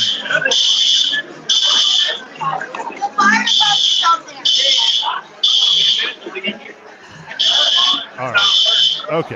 This is not going well. Griff, can you hear me? Griff, get out. Get Griff, out. get out. Bye. We can't hear Hang you. up, This is not Griff. going well, man. Griff, hang up, man. And There we go. Okay. Sorry about Holy that. cow. Holy moly. Sorry about that, Maria. We try to do a show here. Every My once in ears a are while we bleeding. have that. That's okay. What's on your mind tonight? You have technical delays A little instead bit. of weather delays. Well, Oh. yeah. And I just called to congratulate you guys on your fan base. I'm really impressed with that. And Thank the you. team, of course, they're doing great. Thank you very much for the kind words. Yeah, it's been a whirlwind year and a half for this club, and to see where it's grown from where we're at it's been absolutely tremendous. Yeah, it's mind-boggling. I love it. But you already know I'm not going to be rooting for your team. Sure. Sorry. I understand. So you like Poku. I love Poku. So tell me what is your favorite part about his game that you really enjoy? Okay, so I'm not really soccer savvy. Okay. He just seems like such a humble person. I've seen a lot of his video. I followed him when he was with Atlanta Silverbacks. Oh, that U.S. Open Cup game where he was playing was was it the Rabbits, Colorado Rabbits? That game had me screaming my head off. But, I've just followed him. I followed him to NYCFC, back to Miami. He just seems like an overall great guy, great player, very humble. Personally, I like I'd love to have him. I'd love to have him on any team, MLS or really even like FC Cincinnati with the Division II. I mean, there's a reason why Miami paid $1 million for his rights. He to me is the guy that really can open up games and probably was to me the guy who I was most nervous about, against FC Cincinnati with his pace and overall skill on the ball. He seems to be doing very well for himself there, which makes me very happy. Yeah, he scored that winning goal versus Atlanta, so you got pretty cool moment there. So Maria, what's your favorite team to root for besides just following Poku? I'm kind of I'm going to have to say FC Edmonton because they were my second favorite team. My team, unfortunately, folded. That was the San Antonio Scorpions. So what's okay? maybe So you, MLS. I follow Dallas. okay. Oh, okay, so cool. you said Scorpions. What's the reason why you don't necessarily follow the new USL club in San Antonio? Because it's probably has nothing to do with them. I just hold a grudge because their ownership group bought our stadium and no one else wanted to buy the Scorpions, and they're not the Scorpions. They're not the Scorpions. So I refuse to follow a team that, in my opinion, took the place of my team. Yeah. And besides that, I already had a USL team I was following, Charlotte Independence. So I can't very well turn my back on Independence because I have a local team now. Who's your favorite Independence player? I think his name was Martinez. I'm not too sure. I haven't followed them too much this year. You're good. No, you're right. A lot is going on. But before that, the reason I started following Independence was because one of their forwards used to be a Scorpions forward, the Horsey. So, in other words, if you have an old Scorpions player, I probably like you. I probably follow you on Twitter. So we need to get Jeff Berding to sign an old San Antonio Scorpions player. You do? Then I would support you. I mean, I do right now. I mean, I support anyone over at my current local team, but that's just me being. Well, I've got a question for you, Maria. Obviously, you're a fan of the NASL. Okay. You're a fan of Poku. So, how did you stumble across Cincinnati Soccer Talk? I was following U.S. Open Cup 17. I just didn't want to miss any news saying, "Hey, the game's back on." So I was following the feed, and then someone posted something about you guys. Very cool. Well, thanks for calling. We appreciate it.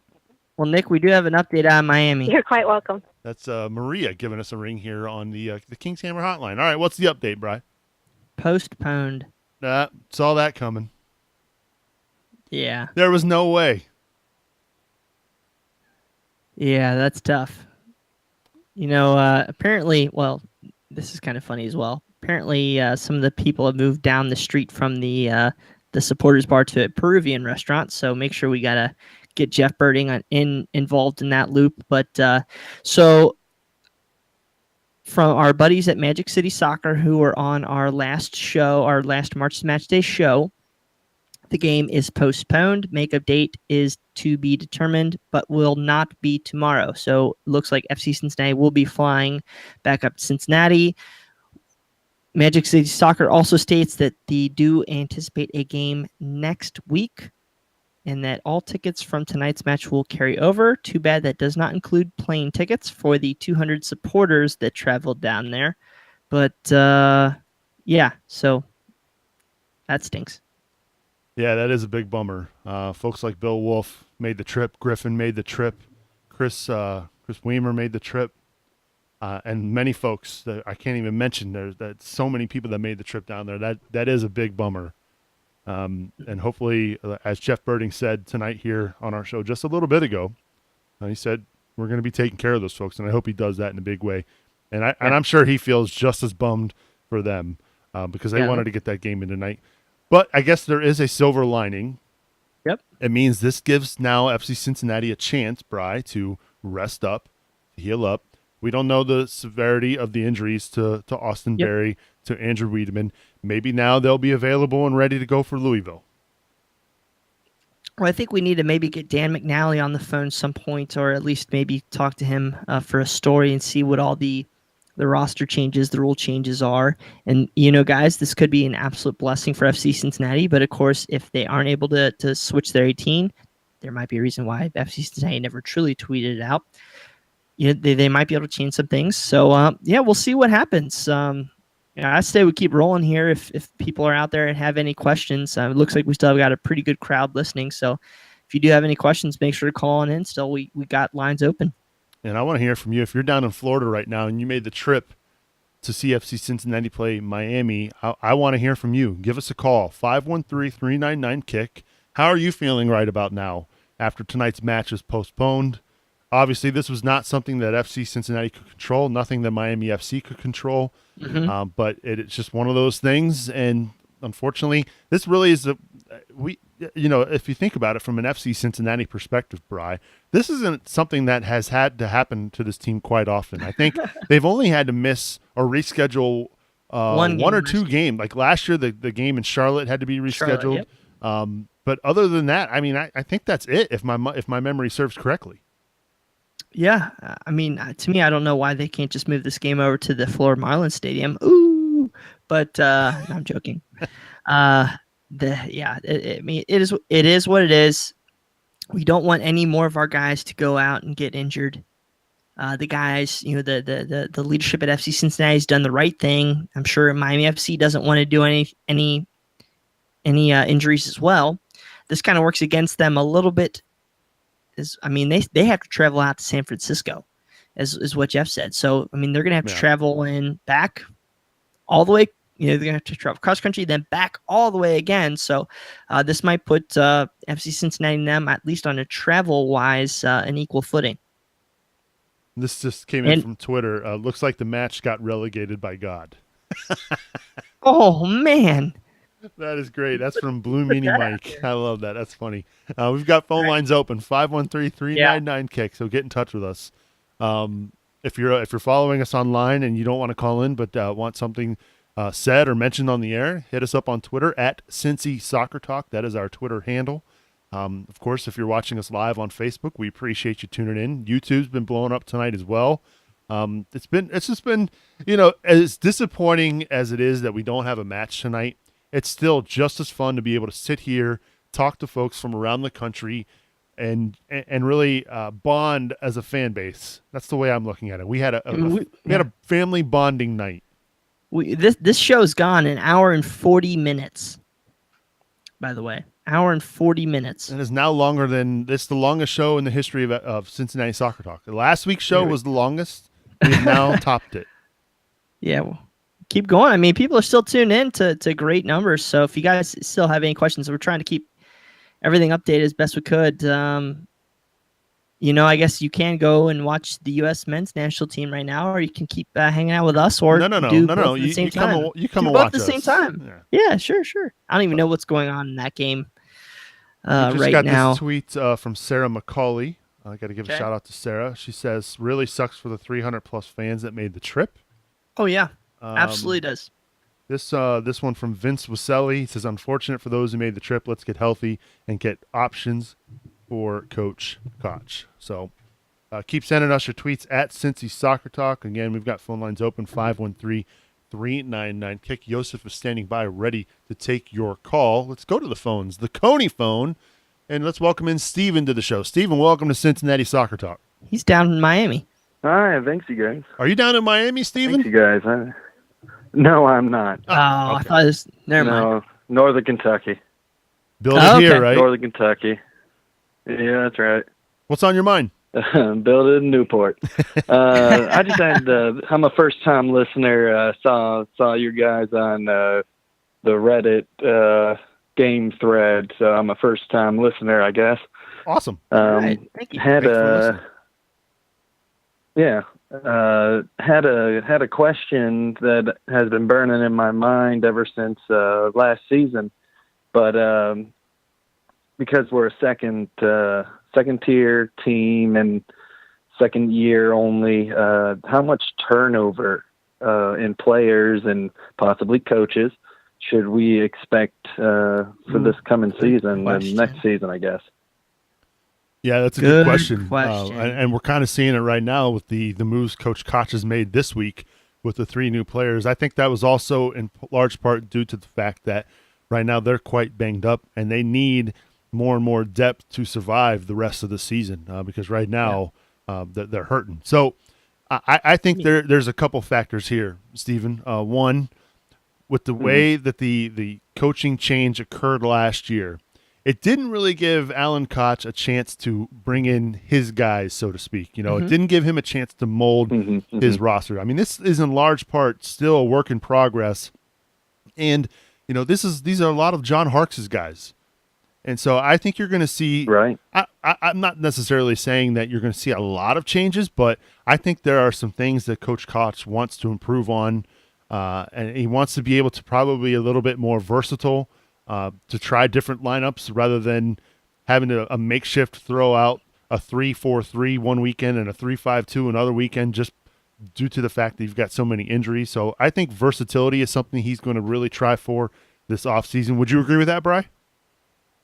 Well, I mean, you got 28 guys on the roster right now, so there's inevitably going to be turnover. But the one thing that we've been lacking is a playmaker, like a true playmaker. Corbin Bone has done great. I don't believe he was looked at as the guy earlier in the season. He's done some very good things so far, but I think that's another place where we're going to look. And then, I mean, as I said, you got 28 players, so there's inevitably going to be some turnover. Guys like Stevenson, I don't know if he's going to be around. You have Aaron Walker, Paul Nicholson. I mean, great guys. Mele Temgia, good guys, but are they going to be around next year? So I would think that this year or this upcoming offseason, you might see quite a bit of turnover because some of these guys are also on a 2-year deal, and it'll be interesting to see what level that some of these guys want to go up on. Guys like Harrison Delbridge, maybe he gets looked at by a bigger MLS club. Mitch Hildebrand. Yeah, Mitch Hildebrandt. So, there's chances where guys have impressed and might want one more time in the sun. On the other side, you have some guys that might fall out of MLS, and we can go snatch up some of those guys. And it seems like Coach Koch has a much bigger reach than Coach Harkes did in terms of player personnel. Just when you see the guys that they brought in, I mean, Coach Harkes' signings were Montreal Impact guys, Seattle Sounders guys, whereas Coach Koch went out and got a guy from Arsenal, got a guy from Germany, got Josu from Spain. I mean, so I would be pretty excited with Coach Koch in a whole offseason to go after. Yeah, he seems like a guy, a coach with an international touch, and Harkes was more of a national touch. And that's fine. That's fine if it gets the results done. And I think you're going to see, Koch was involved with MLS for at least 2 years with Vancouver, so I think he's going to have good reach there. I mean, I don't know if he went out and picked up Boehner or if that was Berding or Coach Harkes, but I would think at least he would be able to have a good scouting network nationwide and internationally. Let's also too remember that John Harkes, that was his first time ever being a head coach. So there's a lot. I'm sure he was learning on the fly last year. Koch has some years and years of experience doing this sort of thing. So to compare the two is a little bit unfair to John Harkes, but I see what you're saying. That there is a clear difference as far as the type of guys he was bringing in versus the guys Koch is bringing in. That's true. I had a second question that really has nothing to do with that. But so I'm a big Reds fan, and this coming into last year, I wanted to be joining something from the ground up. So Reds from 1868 or so. Obviously, I couldn't be from the ground up on that. So I've been here for the 2 years, and I've ridden it out. But let's say I'm new to the sport. Where would you say somebody new to the sport of soccer should start if they didn't play when they were young? Where would you say they should learn? Maybe they should even go to like FIFA, play it on video games or something like that, just to learn kind of what the sport is. I think playing FIFA actually is a great way to learn the game. You learn about clubs around the world. You learn about the rules and how things work, why offside is called, that sort of thing. FIFA's one way to learn. But they're obviously, honestly, I will say this: my kids that are young enough age now, where all they freaking do is watch YouTube, and I can't get them away from the TV to stop watching YouTube videos, and they're watching things on how to get better at soccer, how to get better at baseball, how to get better at softball. So YouTube videos is another way as well to go learn about the game, learn about the rules, learn about different clubs' history, that sort of thing. That or you can come and play in the foot golf tournament. Oh, that's true. And then, so people coming in, and I heard, I think your previous guest was, I think someone named Maria was talking about FCC and her local team.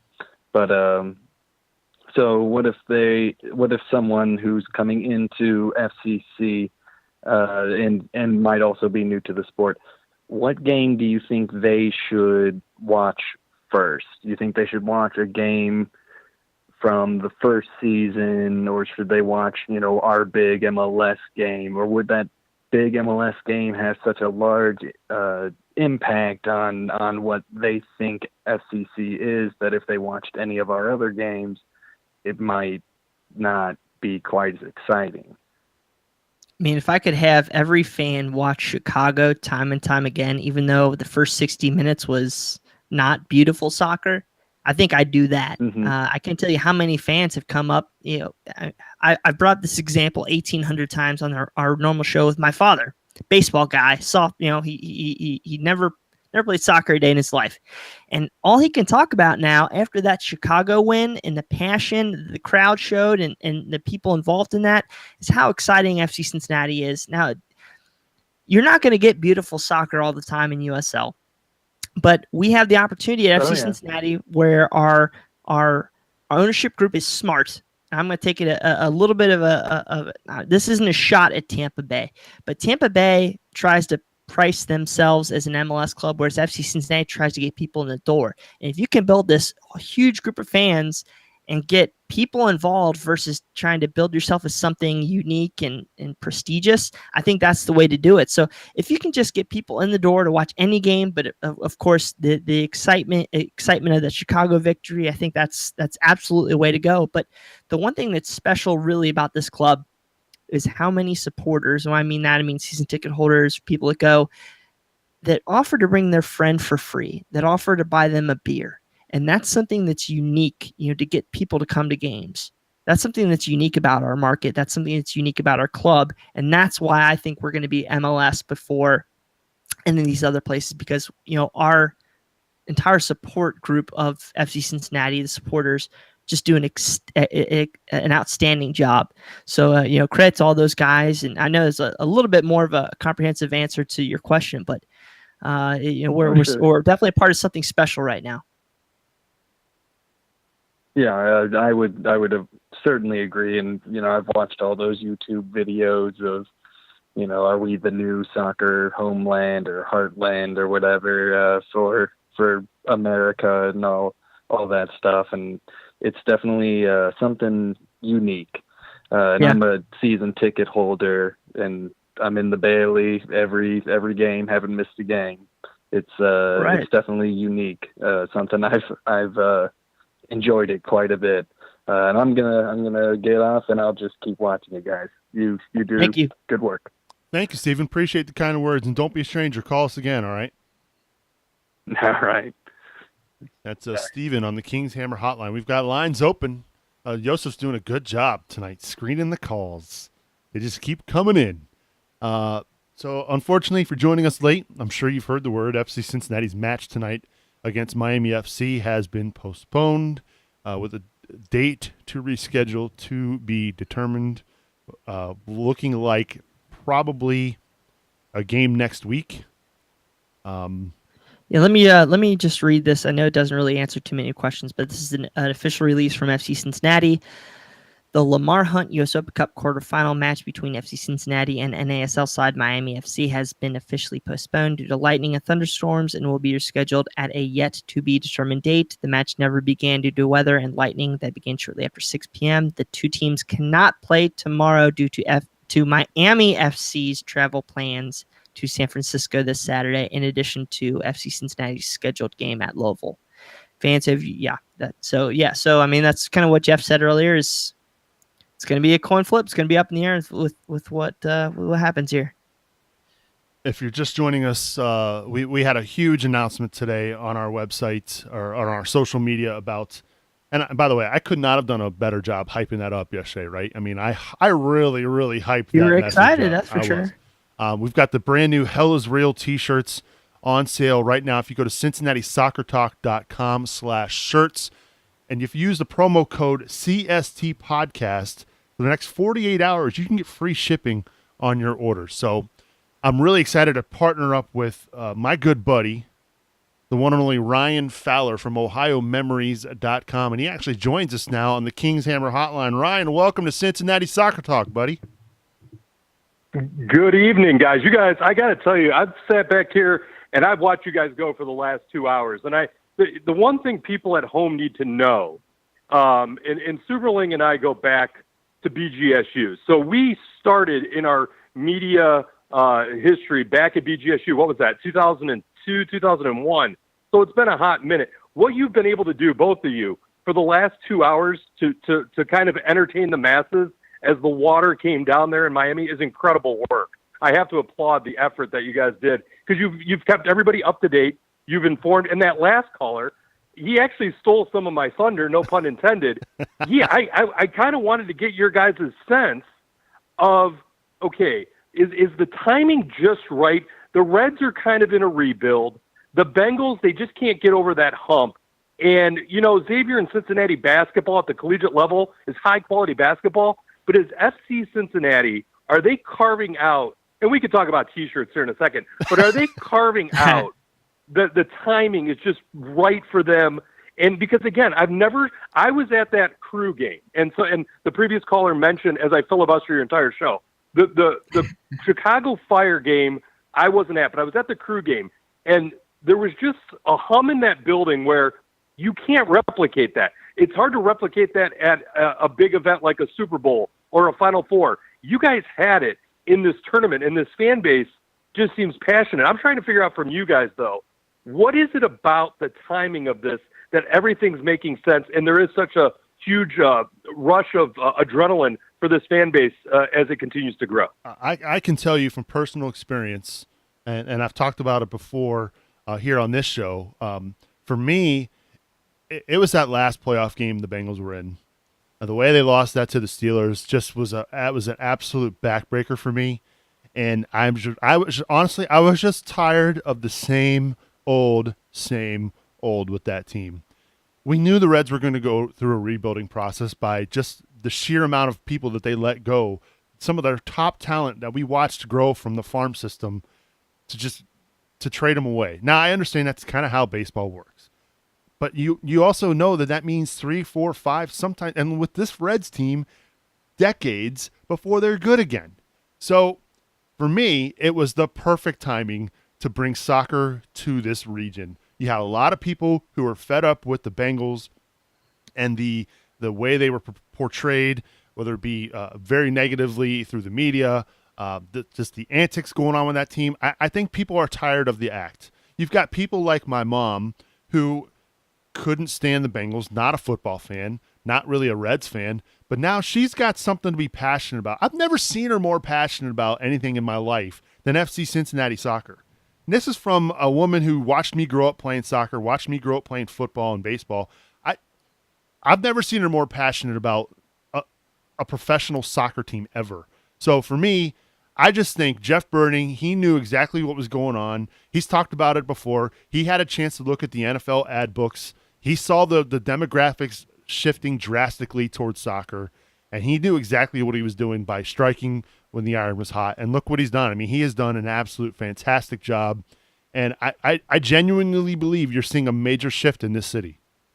Well, you know, I've told the story time and time again, is that, you know, I was down at Oktoberfest last year, you know, when FC Cincinnati did the chicken dance, you know, and how many people were jacked up by that. And then this year I go to Taste of Cincinnati, and big, huge event, second, probably one of the top 5 biggest events in the city. And you go there and you look and you think, okay, am I going to see red shirts? Am I going to see Bengal shirts? Am I going to see UK shirts? Am I going to see, anything across the board? And what do I see the most of? FC Cincinnati gear. What do I see? I see Cincinnati shirts setting up in the middle of the entire event. What are they? They're hawking. They're hawking FC Cincinnati gear. I'm sorry. This is, of course, it's a different company, but I'm just saying that people are jacked up about this. People are jacked up about this. People are getting excited, and it's palpable. I mean, we've seen today on all the brand new Cincinnati Soccer Talk gear that we've launched. People are excited. They want to be a part of this, and it's just an amazing experience with everything out there. Guys, I have to share one quick anecdote from that game when FC Cincinnati played the Crew. So the goal is scored, and the place is going nuts. And this gentleman, probably in his mid-50s, maybe late 40s, comes over to just a general group of people watching the game. He is on the verge. I'm not blowing it out of proportion. He is on the verge of tears.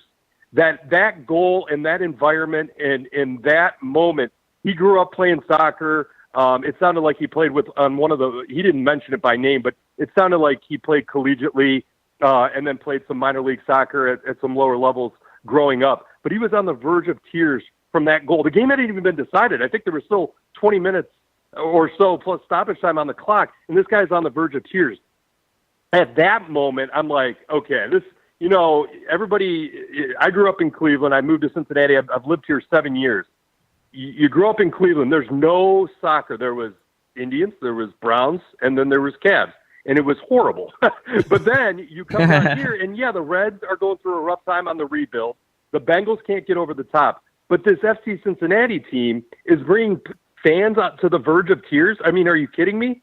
That's where you guys, in what you are doing with your podcast, is doing such a great service to this fan base, because they're going to live, especially when they can't get to a game in like Miami, they're going to live through you guys. So this voice of the team and of the franchise, I know it's unofficial, official, however you want to tag it. This is good stuff, and I'm really happy for you guys to have so much success here in the early going, and I'm happy Ohio Memories can be part of this ride, because we are pretty proud of what we can offer on the FC Cincinnati side of apparel, and not to mention help support your guys' podcast. Well, I'm just glad us fellow Falcons get a chance to work together, man. You were always doing the TV thing, and I was doing the radio thing in college. So the fact now that we get a chance to kind of share a project is kind of cool. Yeah, absolutely. And it's funny. I still remember, and Nick, you might remember this too. West Hall is where the journalism program was at BGSU. And we, like you mentioned, I was doing the broadcast side, and the BG24, the campus TV station, was down in the basement. And anybody who's ever been to West Hall at BGSU, which they're actually tearing down at this moment, they got a new building, very, very stuffy, very mildewy. When one of your jobs, I believe on campus, was running the audiovisual department, when you had to check out cameras and equipment to go do stories. So, I mean, even though we were doing radio and TV, two different things, we definitely crossed paths. And I think I was at your house for some beverages and some good times there on the corner there. It's kind of fuzzy. I think it's the rain in my eyes. There's no rain by me right now, but it's a little fuzzy, those memories. But really, really pumped to have two Falcons working together and getting to know the Cincinnati Soccer Talk family. So check it out, ohiomemories.com. We've got stuff from Cleveland, Cincinnati, Columbus. It's a really good website. You and Kevin do a great job with that, ohiomemories.com. And again, if you want the new Cincinnati Soccer Talk gear, the Hell is Real shirts, use the promo code CST podcast for the next 48 hours. Just put it up on our videos. So if you're on Facebook or YouTube right now, you can see the link to the shirts and the promo code as well. Awesome stuff, Rye. Thanks for watching tonight. Thanks for calling. You got it, guys. Hopefully we can get the logistics figured out and get another W.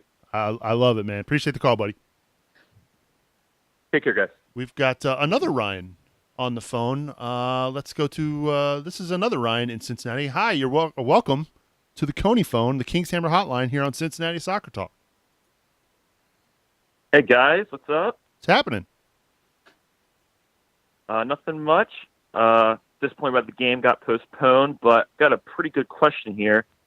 With the USL season, after playoffs and everything, we're probably looking at about around 40 games, but with the Open Cup, probably 6 or 7 total if you get to the finals. My question is, to the fan base right now, do you think it's more important that we get to the end and win this cup, potentially beating 3 to 4 MLS teams along the way? Or do you think it's more critical to make it to the end of this USL run and maybe win a championship there? I know my answer. I'm 100%. And do you want me to go first, Brian, or do you want to tackle this? You go first. All right. So for me, you're almost never, ever, ever, ever, if you're a USL team, ever going to get to this point in the US Open Cup. So why not take advantage of it? Exactly. So for me, I would much rather win the US Open Cup right now than win USL. Why? Because you have to knock off so many good teams that are above you, especially when you're trying to get to their level. So for me, it's Open Cup all day, every day. Right now, FC Cincinnati is a borderline playoff team in the USL. Well, let's just face it. That's the table doesn't lie, as they say in soccer. So for me, I would much rather win the US Open Cup. Bri, I'm pretty sure you agree with me as well. Well, you did say, though, that you just want... Okay, so our chances of still winning the US Open Cup are very slim. I still feel like advancing in US Open Cup is almost like winning a USL championship because we're beating the odds. This is a playoff run that we're going to sustain for another week that's just got this city going nuts, and every game that we've beaten versus, MLS clubs is like winning a championship. So I kind of take this right now as almost like winning a championship. Yeah. Okay. I do want to win the USL championship. I want to put Louisville's face in the dirt and beat them in the Eastern Conference Championship. That's just the thing in me. But everything that we've accomplished over the past month has been incredible. And I think that especially with these 3 new guys that we've brought in, I think Coach Koch is setting us up. Yeah, we might not finish first or second in the table, but I think we're going to put a run together here that is going to be incredible.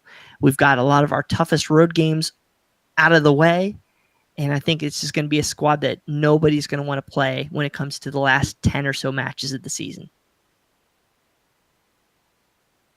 Yeah, I'd have to say, I think I agree with you guys. I think the Cup is probably just the stakes of each game so far, and I think the Crew and the Fire game especially, probably even brought in a bunch of fans and also just hyped up the fan base already. So I think just every game in this tournament just takes it all up another level for the team. And a tie against Charleston or something, is important, but it doesn't exactly rile up the fans. So I think that we're in a place right now that we might never get back to for a while. And I think it's critical that we take advantage of it. Yeah, I agree 100%. Rye, appreciate the call, man. Don't be a stranger. No problem. I think. Take care, guys. Thanks, Brian. Oh, I cut him off. I apologize.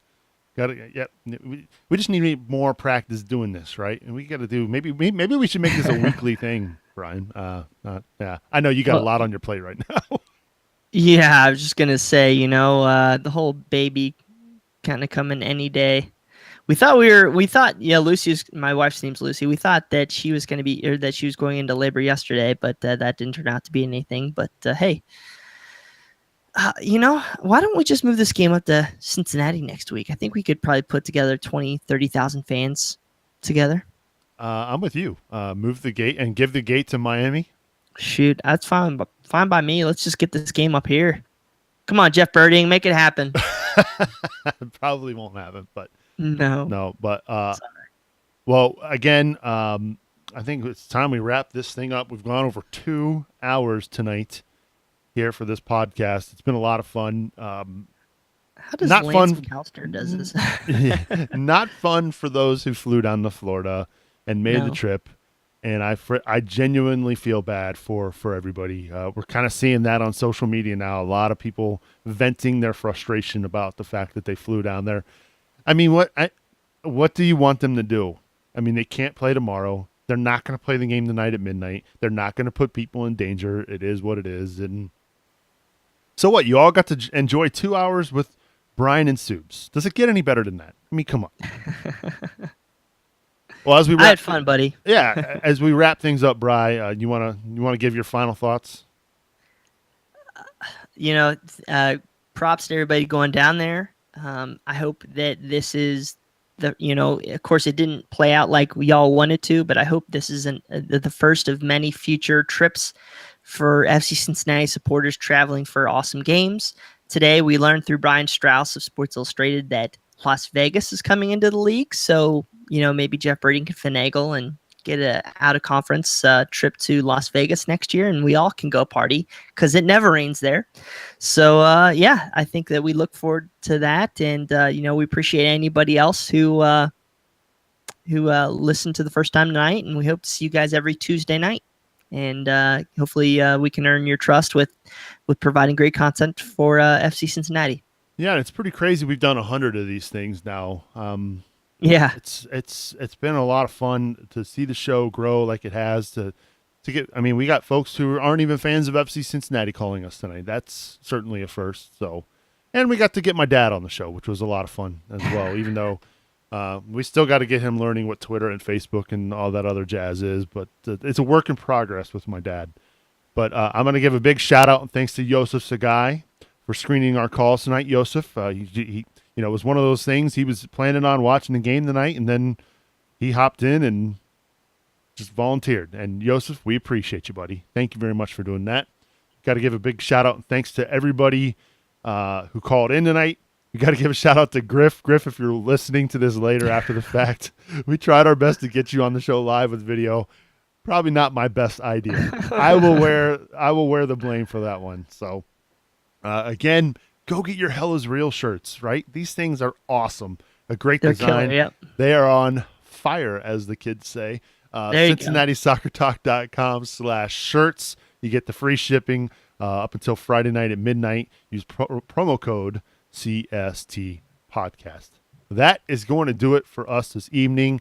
Sorry there was no game to celebrate. That just means we'll have to celebrate this weekend after a win over Louisville City FC. For Brian Weigel, I'm Subes, reminding you to watch your tackles, and we will catch up with you next week.